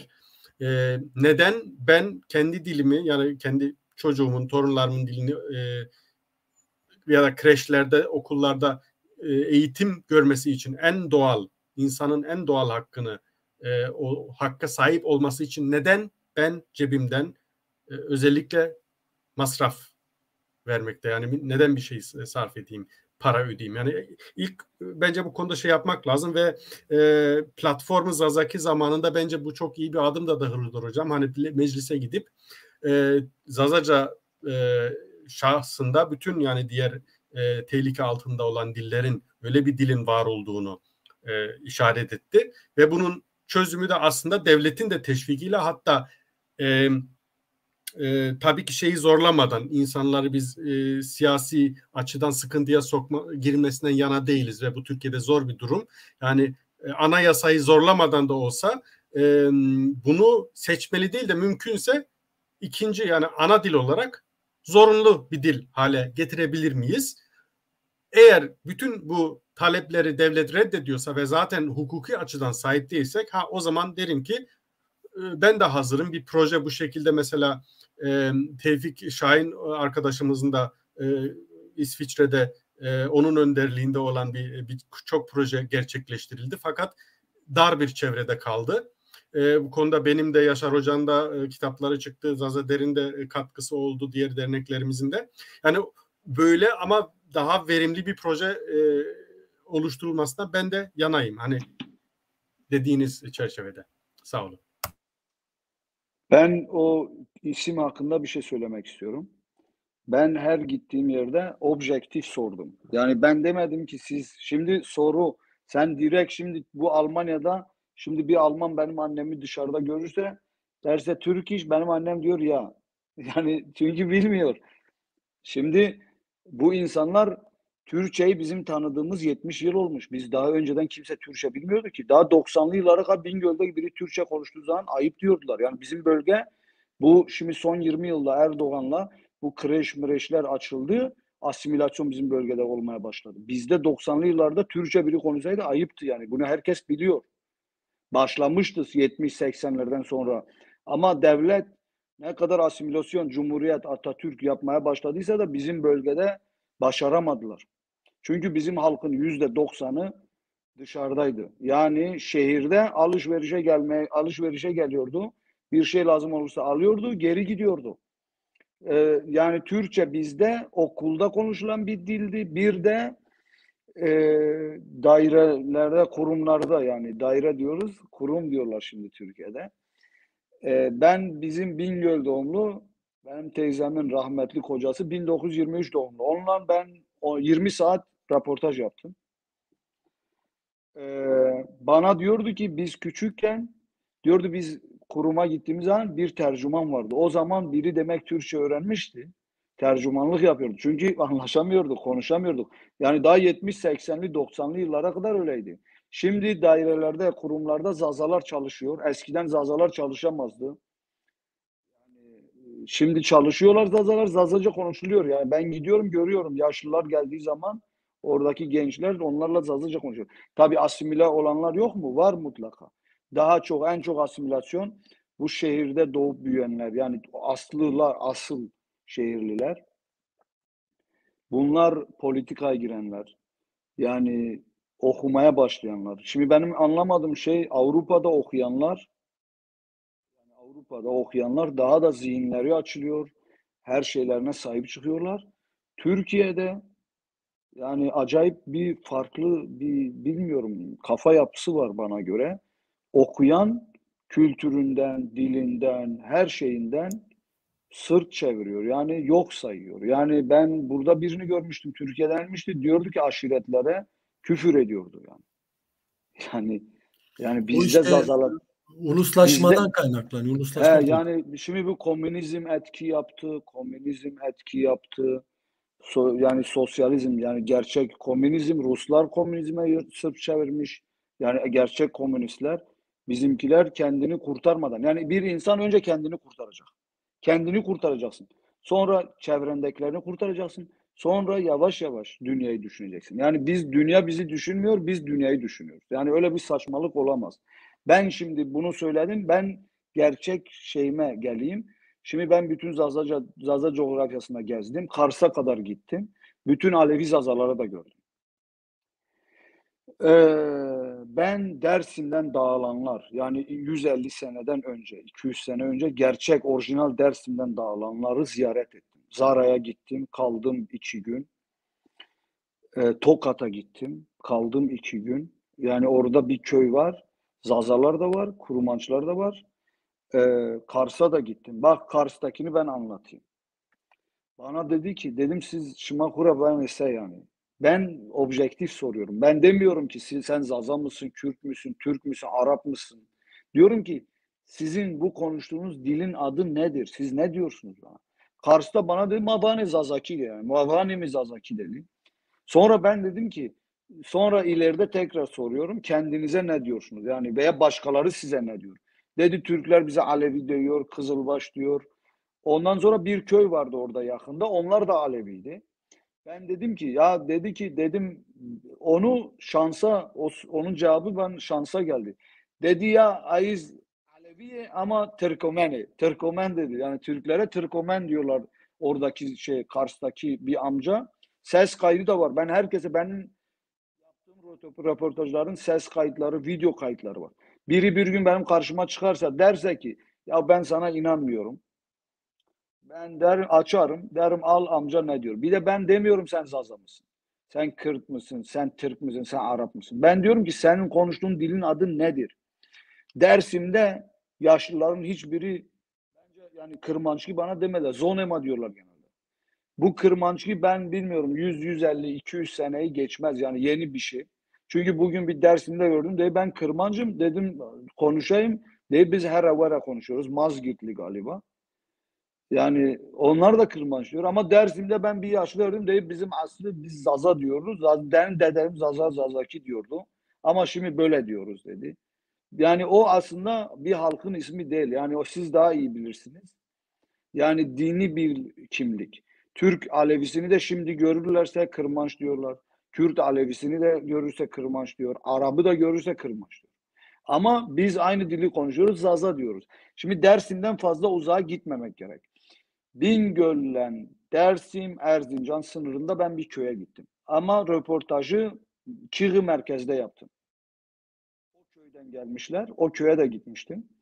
Ben teyzeye dedim ki kırmanç nedir? Dedi kırmanç ma her evvere kısayken ayın rabani kırmanç. Dedim şuma vanese, dedim avane zazaki. Ben o sesi Mesut'a da göndermiştim. Hatta orada benim tuhafıma giden onlar Bingöl gibi zon diyor. Zon demiyor. Ben dedim ki bir non diyorlar, bir nun diyorlar. Orası tam demek sınır. Yani Bingöllüler oraya kadar etki yapmış Bingöl Zazacası. Yani ben orada dedi abi biz oğlu da dedi. Damadı da dedi. Dedi ya biz o her evvela konuşanlara kırmaç diyoruz. Dedi biz Zaza'yız, biz Zazaki konuşuyoruz yani. Bana öyle söyledi. Zara'ya da gittim. Teyze de yani teyze şimdi demin biri sordu dedi Cumhuriyet'ten sonra bu Zaza maza çıkmış. Yani Osmanlı kayıtlarında Zazaca'nın etnik bir grubu. Belge var. Abdullah Demir yakında bir araştırmacı yayınlanacak galiba. Orada Zazaların arasına Türkleri yerleştirin diye emir fermanlar var. Yani ondan sonra asimile yapın, şöyle yapın, böyle yapın. Yani bu asimilasyon Zazalarla Osmanlı'nın sorunu olduğu yani gösteriyor bana. Yani Osmanlı Zazalara demek ne bileyim yani ben bir anlam veremedim. Bir de nüfus sayımlarında, Palo nüfus sayımında da isim olarak erkek ismi olarak Zaza var.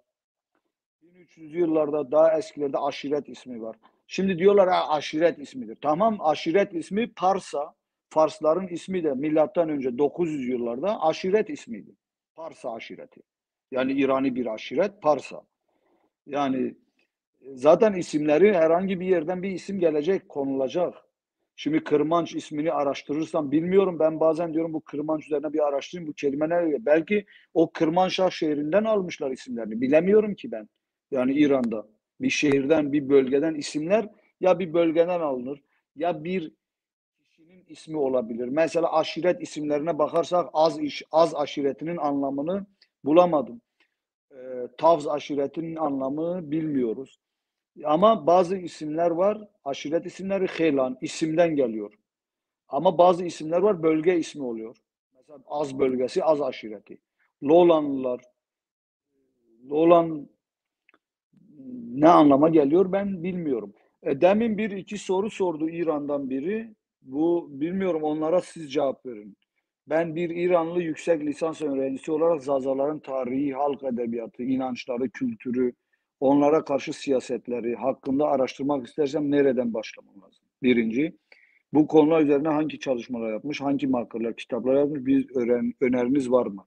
Siz cevap verin, ben vermeyeyim, ben keseyim.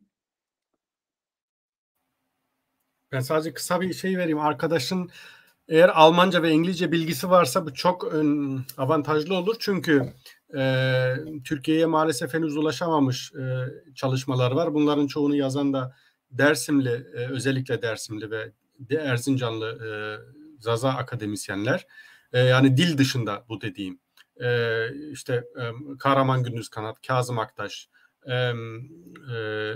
Selahattin Tahta, Ebahat Verna, Hülya Taşçı, Zeynep Arslan ve diğer arkadaşlar da işte Garnik Asatryan ve dahası Victoria Arakelova, bunlar son iki saydığım Ermeni İranolog ve etnologlar. Onların İngilizce veya Almanca'da yazdığı makale ve dahası bu saydığım isimler, ilk saydığım isimler Dersimli olup da çoğu arkadaşımız ve tanıdığımızdır. Doktora tezleri var. Politoloji, sosyoloji, ve eğitim bilimi, pedagojide yazılan.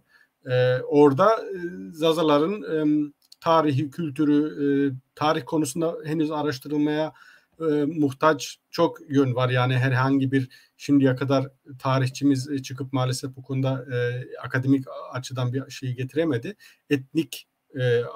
Etnolojik yönden de işte iki etnologun Peter Alfred Andrews, bu Türkiye'de Etnik Gruplar kitabının yazarı ve derleyenin belirli bunun Türkçe tercümesi de var.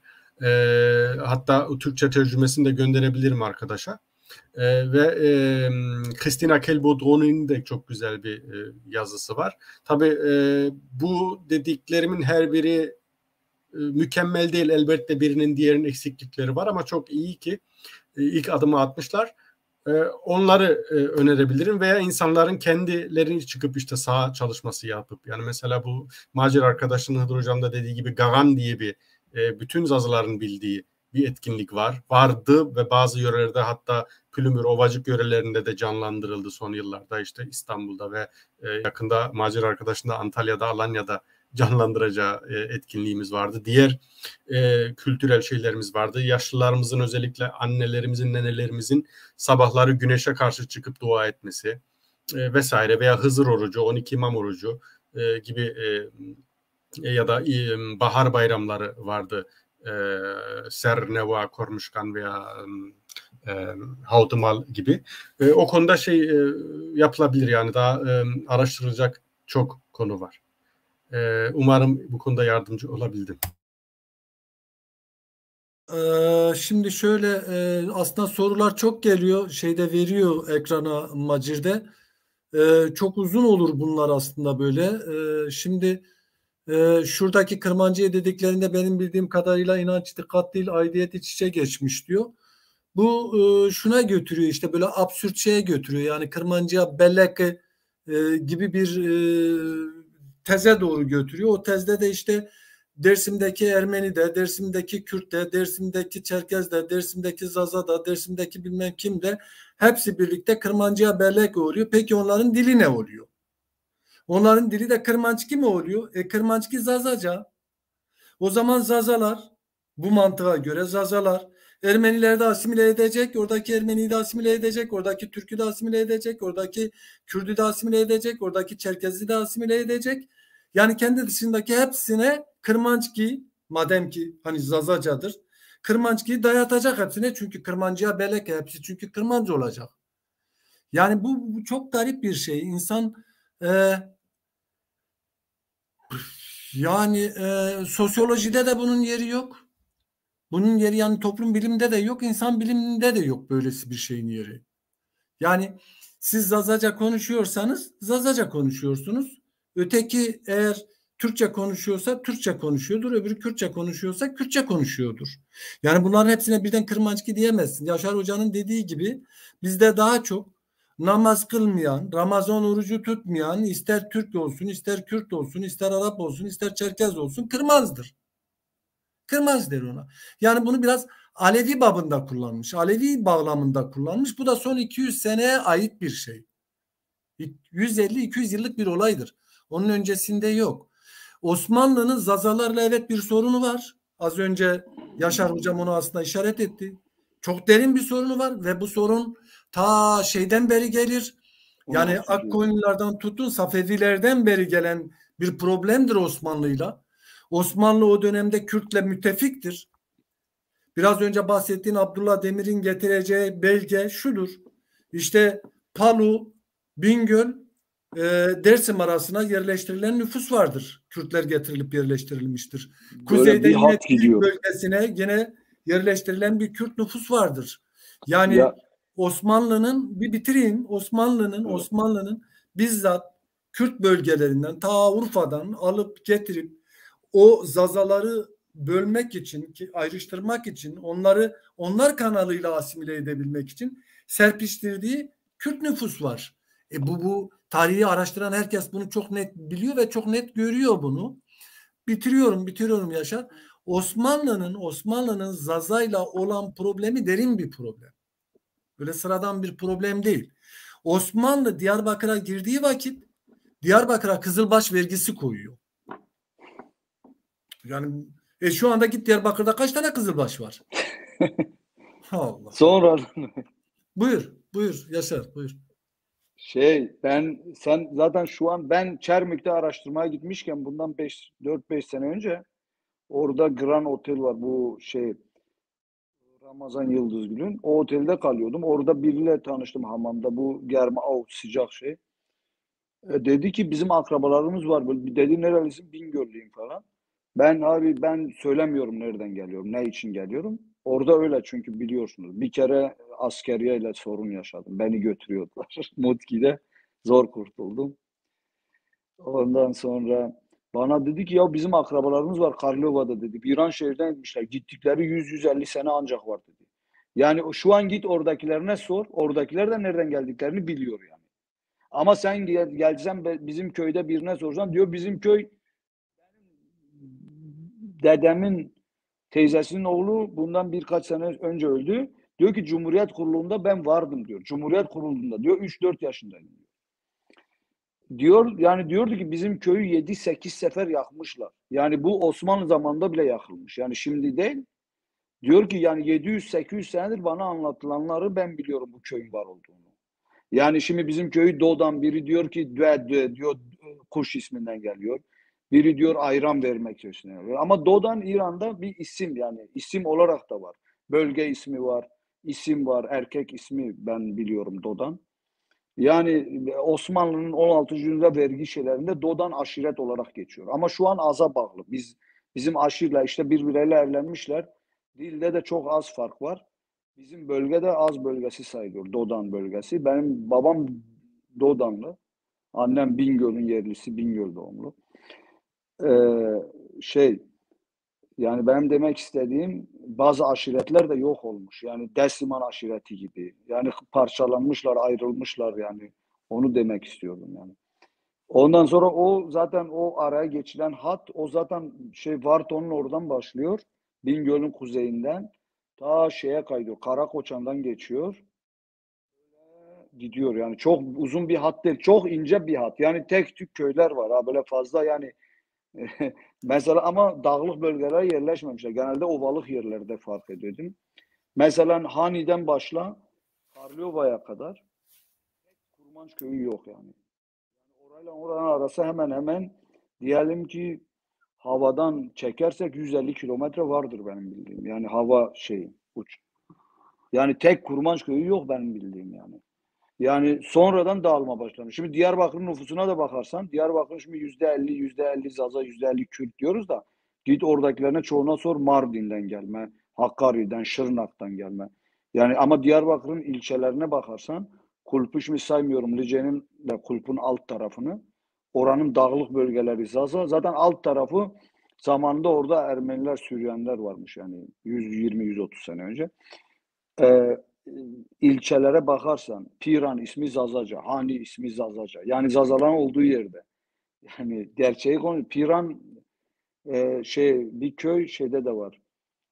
Belki bu da bir aşiret ismiydi. Ben şu an bilmiyorum da Çüngüş'te de Piran var. İran'da da bazıları Piran diye yerler var. Yani bizde enteresan isimler var İran'da olan. Geylan mesela bizde 2 tane köy var. Geylan diyorlar. İran'da bugün Gilan diyorlar. Demek istediğim bu bizim bölgeye girenler sonradaymış hala son 50-100 yılda. Yani 40 sene önce Bingöl'de mesela. Şimdi ben kurmaçlara karşı bir şeyim yok. Başka bir halka karşı bir şeyim yok. Ama biz gerçekleri konuşuyoruz sadece. Yani bu geçişleri, geliş gidişleri. Bingöl doğumlu 40 yaşından, Bingöl merkez doğumlu 40-50 yaşında kurmaç bulamazsın. Bingöl doğumlu diyorum. 30 yaşında olabilir, 35 yaşında olur. 50 sene önce babaları falan gelmişler. Yani eskiden kimse mal satmıyordu. Bu kapitalizm girmeye başladı. Arsa satma, şu satma. Şimdi eskiden kimse toprak satmıyordu. Bizim beyinlerimiz de yani eskiden kimse toprağını satmıyordu. Yani toprak satmak bir yani günah gibi bir şeydi kimse. Şimdi satıyorlar, ev satıyorlar, şu satıyorlar, betonlaşma başladı. Artık insanlar yerlerini de satıyor. Mesela eskiden bir aşiret diğer aşiretin bölgesine giremezdi o bölgede. Yani bu merkez bölgesinde. hayvanlarını götürüp orada otlatamazdı. Yani izin alması gerekiyor. Onun için birbirleriyle evleniyordular mesela bu yakın aşiretler. Ama uzak aşiretlerle kavgalar olmuş, birbirini yani bir günde 100 kişi öldürmüşler zamanında. Heylanlarla Azlılar veya Dakanlar. Dakanlar, bu Dakun dedikleri Miyalanlılar, Busyanlılar, gençten ta bu Heylanlar da herhalde içine giriyor. Ta Palo'nun kuzeyine kaydırıyor. Dahkanlar Sazaniler zamanında yani sosyolojik olarak ve askeri olarak çok ağırlıklı yani bir gruptu. Ama şimdi bu Zazalar onlar mı bilmiyorum yani ona cevap veremem. Dahikan diyorlar. Bugün Farsçada Dahkan diye isim var yani soy ismi var.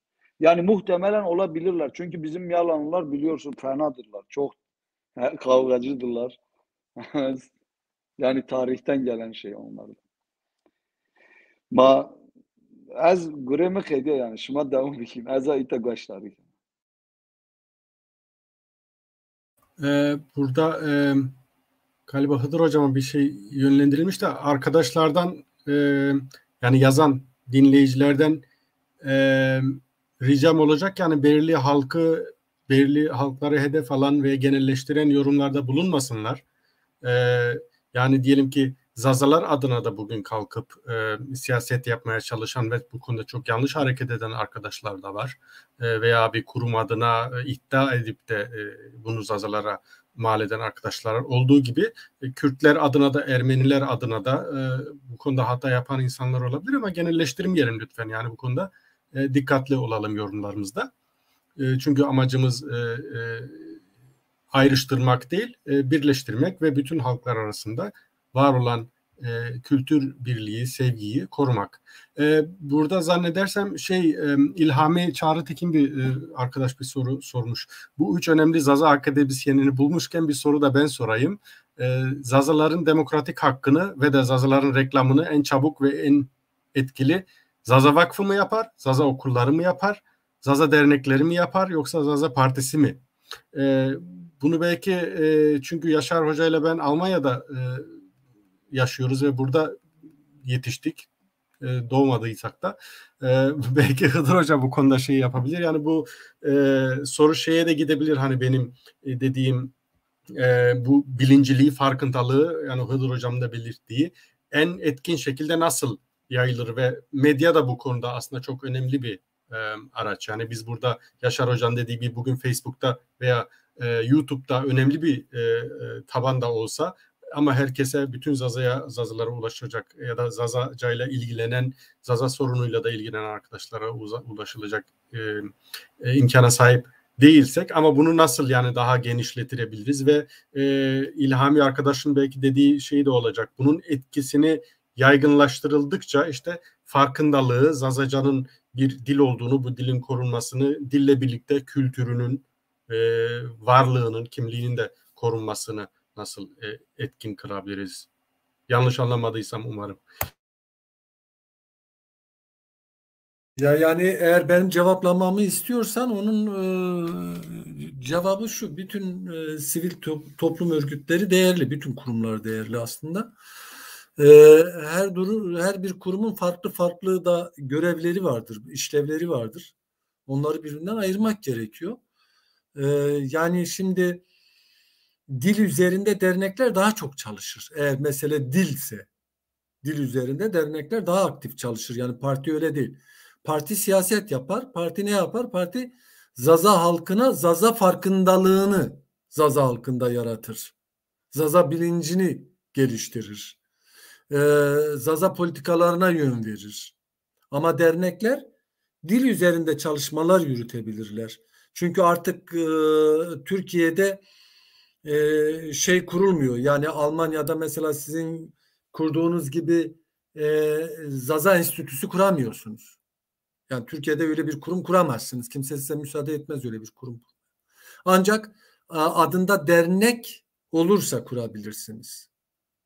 Dolayısıyla o işleri dernekler yürütebilirler. Yani dil çalışmalarını onlar yürütebilir. Siyasi çalışmaları da partiler yürütür. Kısaca öyle diyeyim. Ama kitleselleşmeyi parti sağlar tabii.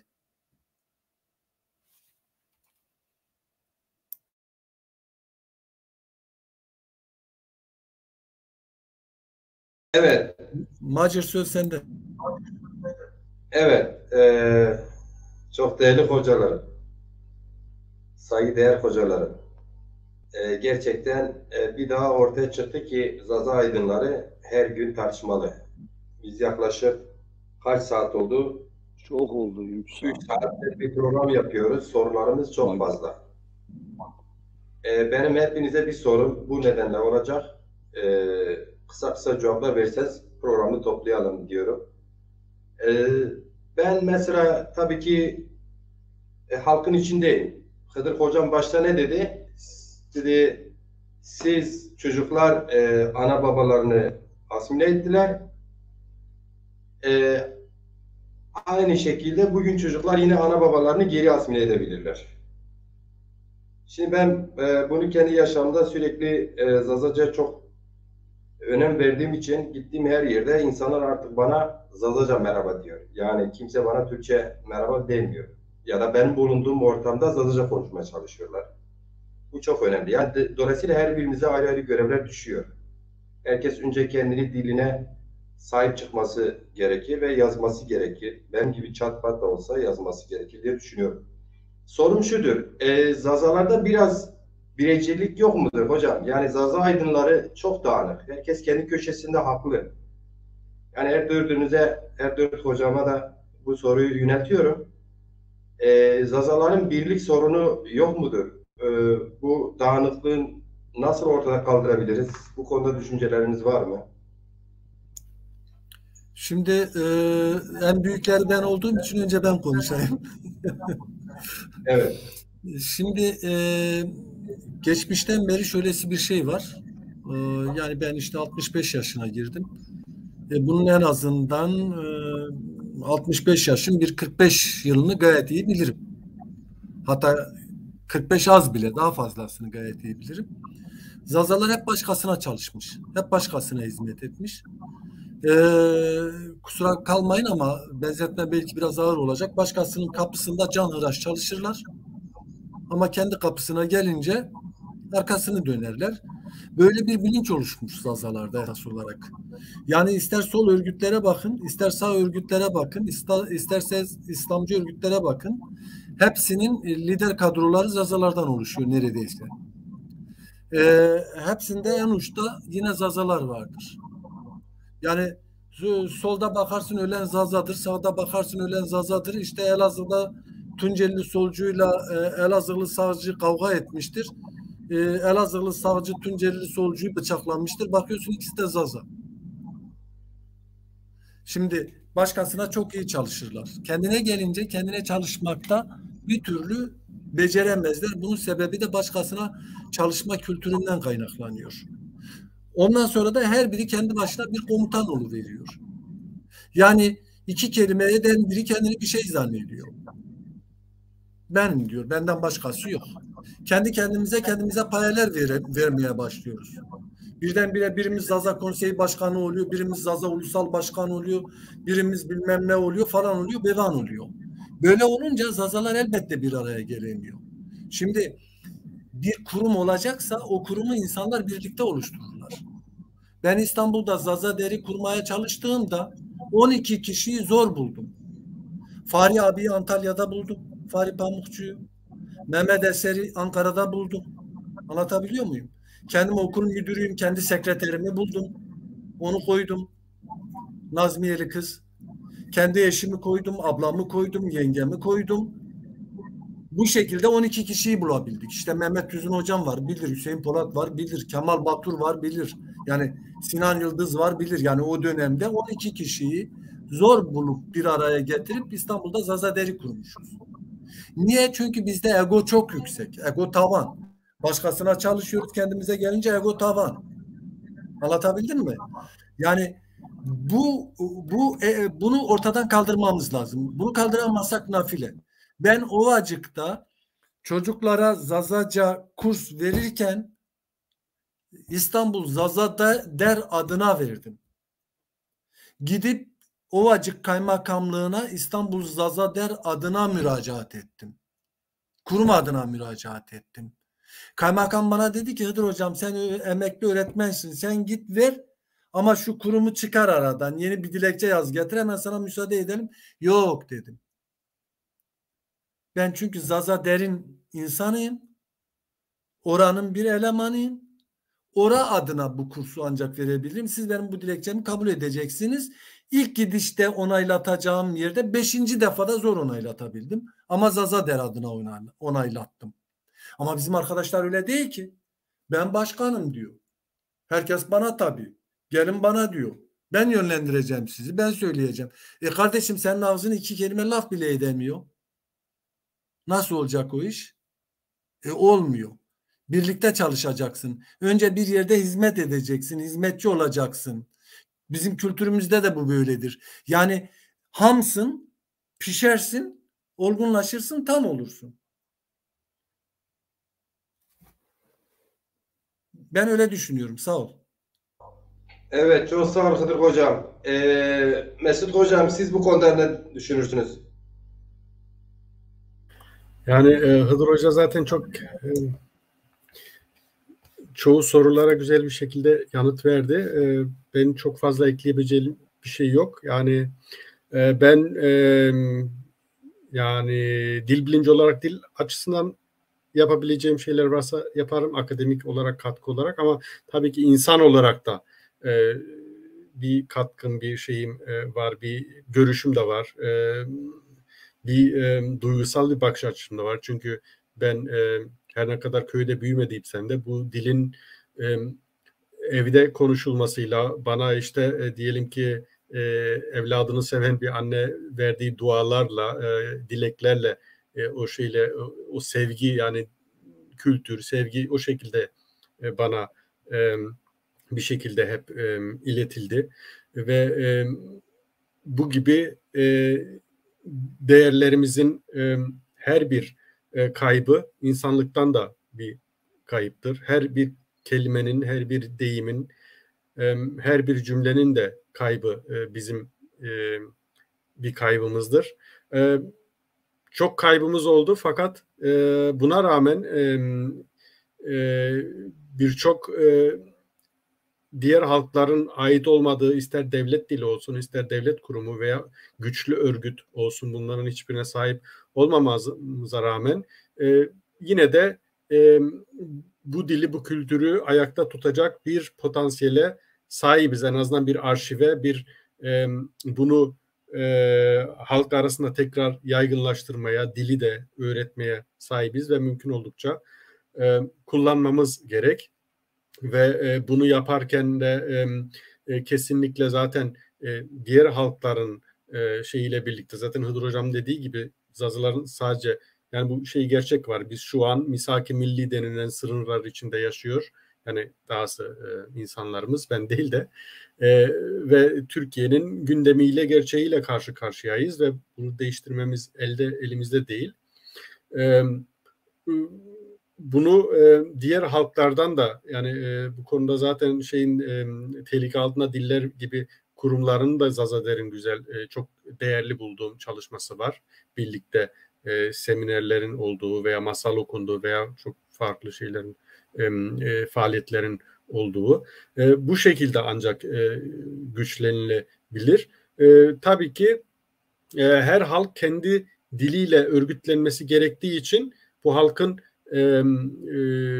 kendi kurumlarını da oluşturması lazım. Kendi televizyonunu da, yani bugün Gagan TV çok önemli bir adım. Fakat bunu ne kadar yaygınlaştırırsak, zanımadım var mı jüma hazar bu, mavazem ki işte jüma hazar bu. Her gücü yumak izi macir bray ze Hıdır Hoca'ya ze Yasar Hoca hover bido jümak bir hazar ma yani pıştya ma nina ard. Ma niye işkimiz zorluğu payra verdi mi? Ama mare devlet ara muhakkak yani evk lazım o, pışt lazım o, yardım lazım o. Nonino no mane ke ma ideolojiye devlete kabul kenme ya ki ra devlete rason me ne, yani her Türk ki, yani bunu bu arada Zazaca da eksik kaldı, onun için Zazaca devam ediyorum müsaadenizle. Yani her Türk, her mordemo Türk ki devleta Türkiye kabul nekeno, ama her Türk şkino zonu ho, kültürü ho, itikatı ho, mektebi Türk'ü de bu musu. Ma ki gereke vayrına hak bime. Eke ma vayrına hak nime. Vayrına hak me bime ma Türkiye'de yani Anadolu'da nimezet manemin. Ma nimezet manemin maze ibunu nime maze Türkü nime. Na gereki vertera ve arıyor. Yani vatandaşlık ve hukuki açıdan her insanın hukuk önünde aynı olduğu, eşit olduğu gerçeği de bu yönüyle bakmak lazım. Evet, ki o konuda da zaten devletin hatalar yaptığı biliniyor, ayrım yaptığı biliniyor. Ama sadece diyelim vatandaş olarak ona hukuki farklı bir hüküm giydirmek değil. Onun da ait olduğu kendi insani değerler. Çünkü dil dedik ya, bizi hayvan aleminden ayıran dilimizdir. Varlığımızdır ve bu varlığımızı sorgulamaksızın, tehlikeye düşürmeksizin o haklara sahip olmamız gerek ve bunu aslında Zazaların ait olduğu devlet ve ileride diyelim ki Almanya'da yeterince sayıda da aslında diyelim ki 200 bin kadar Zaza varsa ve birçoğu vatandaşlık hakkına sahipse belki Almanya Türkiye'den daha önce de bir olumlu adım atıp da işte buyurun siz de anaokulunda ders verebilirsiniz ki bazı bölgelerde yapılıyor bu, yani Kuzey Ren-Vestfalya ve bazı örneğin bölgelerde. Ya az jede derkmek heri hak razı botorek macir bira to za dama to imkan dama to mikrofon kese dama hak tora razı bo. I Hozimay bini ki hak razı bu sma pürne ki uska siker. I salama reyna yelmet keleve. Berhudar, Yaşar Hoca bu soru ek olarak görülen odur ki yani siyasette de biz Zaza siyasetinin içindeyiz. Şöyle böyle her birimiz siyaset yapıyoruz. Aslında dil derken siyaset yapıyoruz. Çünkü dilimiz yasak olduğu için ben Zaza'yım demek bile tek başına siyasettir aslında.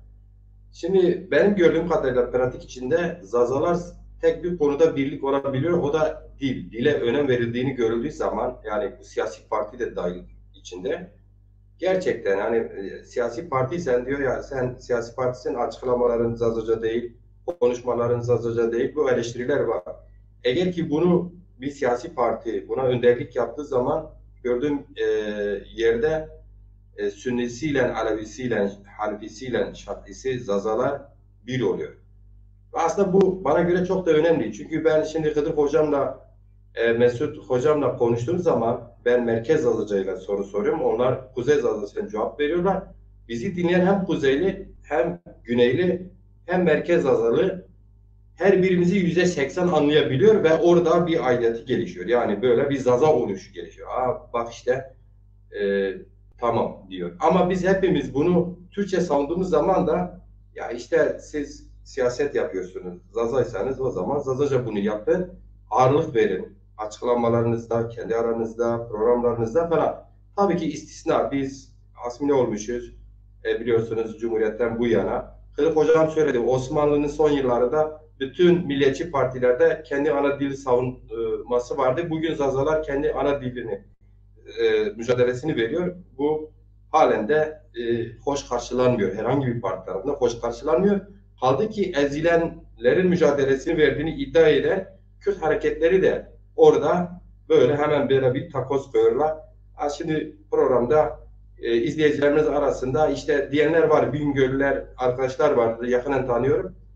Yaşar Hocama da yöneltiyorlar. Yaşar Hoca diyor ki bizim dedelerimiz son 200 yıldır biz onlara duyduk, Kürt duyduk diyor. Ama ben de pratik içinde gittim, bütün Elazığ'ı gezdim. Diyarbakır, Hani, Piran, neredeyse yani Zazaların Dersim bir kısmı Kırmacı diyor ama Zazaların %95'i kendine Zazayım diyor. Yani mesela benim geldiğim, doğup büyüdüğüm Sarıcan köyü kendine hem Dimli hem Kürt diyorlar. Yani o baştan Bitlis'ten, Muş Ovası'ndan gelen Palu'ya kadar ki hat o İdris-i sürecinde oraya yerleşen göçebe bazı Kürtlerin aşiretleri, beyleri, şeyhleri belli ki o etkide bulunmuş. Bazı köyler kendine Kürt diyor ama çoğunlukta kendi Kürt diye Zaza Zazaköy'ü ben görmedim yani pratik içinde. Bu anlamda siz biraz uzun oldu, değerlendirme oldu. Ben değerlendirme yapmadım. Siz nasıl bir cevap verirsiniz? Ne yapmamız gerekiyor? Şimdi ben bir şey söyleyeyim. Birincisi Zazaca nasıl kurulur, bu dil nasıl kurulur, onlar hakkında ben söylemiştim. Ona değinmeyeyim. Evet. Oturup birleşeceksin. Ben Bingöl'e gittiğim zaman diyorlar gel kahvede oturup çay içelim. Ben gitmiyorum mesela. Gerçekten gitmiyorum. Çünkü ben kahvede oturacak zamanım yok. Yani diyorlar buraya geldiğin zaman bize takıl böyle yap. Ben gidemem ki. Yani bu dili kurtarmamız lazım. Bu milleti kurtarmamız lazım. Ben şimdiye kadar bilim adamıydım. Dışarıya bile çıkmıyorum. Benim internette hiçbir şeyi kimse görmüyor, bilmiyor. Mecburdum. Buralara da programlara da katılmıyordum. Geçenlerde siz dediniz geçen defa. Bir de bu defa. Çünkü bizimkiler ben mesela bir öneri verdim. Dedim ki parti edebiliyorsa kahve açsın. Hem para kazanır hem millet toplanır. Öyle bir önerim olmuştu. Yani dışarıdan dedim istiyorsanız öyle yapın. Mesela Bingöl'de bir kahve açın, Dersim'de açın. Millet alışmış kahvelere. İşte hem o kahve, ya şimdi kahve kötü bir şey, insanı hem kültüre girmiş, oturmuş bir şey. Biz artık onu çıkarmayız ama onu nasıl güzel yapabiliriz? Onu nasıl millet oraya geldiği zaman sohbet edecek, kültür üzerine, dil üzerine, siyaset üzerine, onu nasıl geliştirebiliriz? Onu oturup konuşmamız lazım, yapmamız lazım. Ben dediğim her şey, herkes oturacak. Bazı şeyleri yani silecek beyniyle oturacak. Biz ne yapacağız? Ortak noktamız ne? Fikrin hoşuma gitmeyebilir. Onun fikri, onun saçı, onun gözü, bunun burnu, bunun ayağı hoşumuza gitmeyebilir birbirimize. Ama bir konuda oturup konuşmamız lazım. Yani maddi, manevi ne yapabiliriz? Ne edebiliriz? Ben bunu kapatayım çünkü hep konuşuyoruz ama bir şey yapmıyoruz. Ben şu ana kadar hiç 7-8 sene hiç konuşmadım. Yani belki 12 senedir ben konuşmuyorum. Daha yeni bu bir senedir ikinci programa katılıyorum, konuşuyorum. Yani ben yaptıklarım inşallah yakında meydana çıkar. Yani önümüzdeki yıl herkes görür. Olmadı bu bu virüs yüzünden işte dünyada bazı üniversiteler kapalıydı. 1,5 senedir üniversiteye gitmedim ben. O her şey online oluyor. Başka sebeplerden yani zorunlu şeyler var. Yani dünya değişiyor, değiştiriyorlar. Bazı şeyler var, başka şeyler. Oraya girmeyelim. İkincisi ben Kürt kelimesinden sadece bir şey söyleyeceğim. Ben bunu söyledim. Ben söyledim ki ben gidip adama demiyorum sen Kürt diyor musun? Sormuyorum. Ben diyorum ki sen önce kendine ne diyorsun? Sosyal psikolojik soru soruyorum. Adamın ağzından ilk çıkan kelimeye ben bakarım. İlk Zaza çıkıyor. Hani'de de Zaza çıkıyor. Piran'da da çıkıyor. Bingöl'de de Zaza çıkıyor. Bu çıktığı zaman ben diyorum ki siz Kürt da diyor musunuz? Kullanmıyorsunuz. He öyle de diyorlar. Yani bu bana onun için fazla önemi olmayan bir şey demek. Ama o Kürt kırmaç değildir. Kürt Kürt de değildir. Ve o anlamda da kullanılmıyor. Hani'ye gittiğim zaman sordum siz kendinize ne diyorsunuz? Zaza, Zazaki dedi.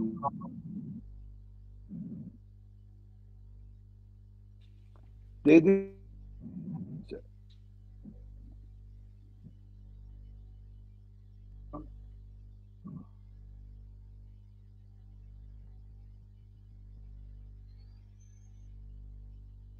sordum dedim ki Kürt nedir yani? Dedi ki biz Sivanlılar Hani'ye gelip yerleşmiş.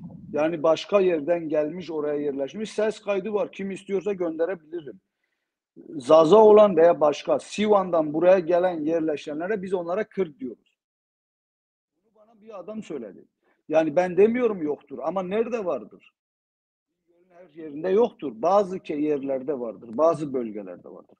Ama onu araştırıp bakmak lazım. Bu halk, orada yerleşik halk ne zaman oraya gelmiş? Başka yerden mi gelip oraya yerleşmişler? Onu araştırmam lazım. Ama Gence gittiğiniz zaman Tavzlılarda, Zıkdelilerde Kürt diye bir şey yok. Yani gidin Tavz'a sorun. Zaza, Zazaki dışında bir şey bilmiyorlar onlar. Gidin Kulp'a, gidin Kabar aşiretine. Kimse bilmiyor. Kürt dedim ben adama, adam diyor Kürt kurmançtır. Öyle diyenler de çıktı benim karşıma. Kürt dedim Kürtçiyor. Dedi kurmanç. Solhan'da bana söyledi yani. Dedim yani ses kaydı var bana. Dedim Kürt nedir dedi kurmançtır. Öyle diyen de karşıma çıktı. Ama diğeri de dedi ki yok, bu kurmaçla alakası yok. Yani bu kelimenin yani çok eski olduğunu ben sanmıyorum. Yeni yeni girmiştir. Ve zaten Orta Farsçada bir yere yerleşen, yani halk anlamında gelen, emigrant, başka yerden gelip yerleşen, tam bilmiyorum, Orta Farsçada değişik değişik anlamlar var. Ben oraya girmek istemiyorum. Bizim köyde Dodan'da yaşlı dedemin teyzesinin oğlu bana söyledi, Zazaki söyledi. Sonra dedim Kürt, anlamadı. Kürt dedim, anlamadı. En son dedi ki he dedi, öyle de söylüyorlar ama dedi ki bizim eskiden bu kervan zamanlarında alışverişe gittikleri zaman, Diyarbakır'ın alt tarafına gittikleri zaman Maşi Kirduni diyorlar. Yani Zazaların olmadığı bölgeye gittikleri zaman. Maşi Kirduni. Yani Zazaların olmadığı bölge oluyor Diyarbakır'ın alt tarafı. Onlara göre. Ben başka bir şey söylemiyorum. Çok hepiniz yoruldunuz. Teşekkür ederim. İnşallah başka bir gün konuşuruz, sohbet ederiz. Yani bu Türkçeleşme, Türkçe konuşmaya başladığı zaman şimdi keşke yani Türkçe ortada olmasaydı bu siyasi sorunlar olmayacaktı. Çünkü o zaman şimdi gidiyorsun siyasette, politikaya girenler hepsi birbiriyle Türkçe konuşuyor. Kurmaç Zazaca'yla Türkçe konuşuyor, o onunla Türkçe konuşuyor. Herkes birbirleriyle Türkçe konuştuğu için bu sorun var. Ama keşke bunlar biraz İrani dilleri de tanısaydı. Mesela İran'da olan dilleri, keşke Farsçayı da tanışsaydılar. Yani Farsçayı öğrenenler bile kabul etmiyor. Yani çünkü bunların beyinleri Türkiye Cumhuriyeti'nin eğitim sisteminizi benden iyi biliyorsunuz. Adam gelmiş doktora yapmış, bizi sorulanmış profesör olacak. Farsçayı bilen adamlar var. Kabul etmiyor. Yani bazı insanlara ben diyorum ki yani şimdi gökten yani yeni bir ayet inse, yani inmeyecek diyorum, ayet inse dese Zaza başkadır, siz kabul etmiyorsunuz. Bazılarına öyle diyorum. Çünkü adam yani inanmıyor. Farsça diyor ki biz dest diyoruz, onlar da dest diyor. Farsça da dest. İran'ın dillerin çoğunda dest diyorlar. Diyor biz avk diyoruz, onlar av diyor. Farsça da av. Yani şimdi bazı kelimeler var. Almanca name diyorlar. Biz de name diyoruz. O zaman biz Alman mı oluyoruz şimdi yani? Yani Almanca da bizim ortak kelimelerimiz çok yani. Ben onu demek istiyorum. Keşke bu siyasette böyle bu nasyonalizm, bu faşizm böyle insanlarda çıkmasaydı medyana. Bizim kültürümüzde öyle bir şey yok yani. Bize hiçbir zaman faşistleşmemişiz, nasyonalistleşmemişiz. Bizde öyle bir şey yok. Ama şu an yani nasıl Türkler baskı yaptı, yani Türklere de Avrupa'dan geldi. Yani Fransızlardan, Avrupa'dan geldi bu faşizm. Onlar da baskı yapa yapa Kürtlerde meydana çıktı. Şimdi baskı yapa yapa Zazaların gençlerine de çıkartacaklar. Yani bir yandan çıksa bazen diyorum ki acaba iyi mi, ama tehlikeli bir şey de yani. Neyse, teşekkür ederim, ben bitireyim.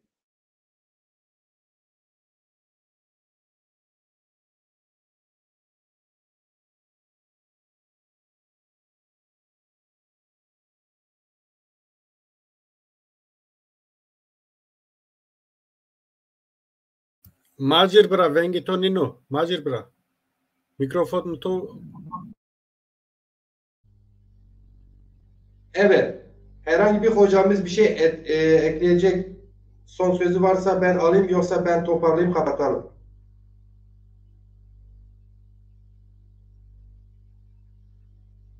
Hıdır hocam, senin mikrofonun kapalı. Von siyasıma peröne xerbo. Maser milleti dajna kasato dratı kapankı. Tıdzade yani. Evet. O zaman söz hakkı bana verdiniz. El birliğiyle ben de öncelikle siz değerli hocalarımıza tek tek büyük hürmetlerimi soruyorum. İyi ki varsınız. İyi ki entelektüel insanlarımız, aydınlarımız, akademisyenlerimiz, sosyologlarımız, dil bilimcilerimiz var ve daha da var, daha da fazlalar aslında. İnşallah Kaan TV bunları periyodik değişik fikirdeki insanlarla, farklı düşünenleri de bir araya getirir. Birincisi, sağ olun, var olun, eksik olmayın. Başka programlarla buluşmak üzere inşallah dileğiyle. İkincisi, şu saate kadar 3 saati geçik bir süreyle bizi izleyen, dinleyen, fikrini söyleyen, yorumunu yapan, sorusunu soran, karşı görüş bildiren her kim neyse hepsine ayrı ayrı teşekkür ederim. Sonuçta bir merakı vardı. Evet, bir merakı vardı, bir çelişkisi vardı, bir çelişki yaşıyor ki bizi dinliyordu. bir şeyler öğrenmek istiyor. Karşı çıksa da bu bir gerçektir. Hepinize teşekkür ederim. Üçüncüsü olarak hepinizin sorularını ekrana yansıtmaya çalıştım ama bütün bu sorunları binlerce yıldır bugüne toplanan bu sorunları bir programda halletmemiz, hepsine cevap olmamız mümkün değildi zaten. Son olarak şunu söyleyeyim, Gahan TV'ye aza gönderin. Gerçekten yani Gahan TV ben kurduğum günden bugüne isterdim ki %95 Zazaca konuşan bir kanalımız olsun ve aza sayısı yükselsin, reklam alsın. Ben değişik aydın, kadın, genç gruplara da görev vereyim, görev dağılımı yapalım, farklı programlar yapalım. Öyle bir amaçla kurdum. Ama halen 289 azada yani üyededir. Üye olun. Ve en son bizi izleyenler arasında Antalya'ya yakın kimse varsa evet Gahan Gecesi bir dahaki hafta bugün yani Cumartesi günü Gahan'ımız var. Kadromuz gerçekten Gahan kadrosu çok fazla. Her kesimden aydınlarımız vardır, sanatçılarımız vardır. Hatta öyle fazla bir kadro var ki yani 2 gecelik bir kadro bir gece 3,5 saate sığdıracağız. Siz de buyurunuz geliniz Gahan Gecesi'ne. Enkara Gahan Eşima, Aşm Eşima Gahan Mübarek bo, Gahan Eşima Pirumpiya Mübarek bo. Racon Efoy millet biyon de var vecine, kültür Efoy itikatı Efoy var vecine. Ancak ma avkıdı beni tamam. Yazı ma tiyok ma kasekin bir tespit edmoneni. Eğer ma fialet mekeri, faal mekeri, göre mekeri, çiyek ma tespit ker piyerize ilmi beyiz. Ey honcu ceyhud moneni, rafan de moneni. Segi Yaşar Artumar Hoca'nın bahse, ve Avrupi kapitalisti hem zonon bıraktı da dareni bu, hem bizi görevden imzanı bu şöyle zonon bir yere benüsün. Manüşeni bu rafan de moneni tezgeni yani tapık geni. Hakikaten zone mazazaki o şu delar seva ku tapık megiro, ma zone xu qise bigiri, qicane xuda qise bigiri. و بشه درنگان پارتیان زازان، جماعتان زازان، شوان زازان برا حس بکر، گوند بگیره، رقص که بکره، کلامان واجه، دیران واجه، شاعران خو گشتاره بکره، عالمان خو گشتاره بکره.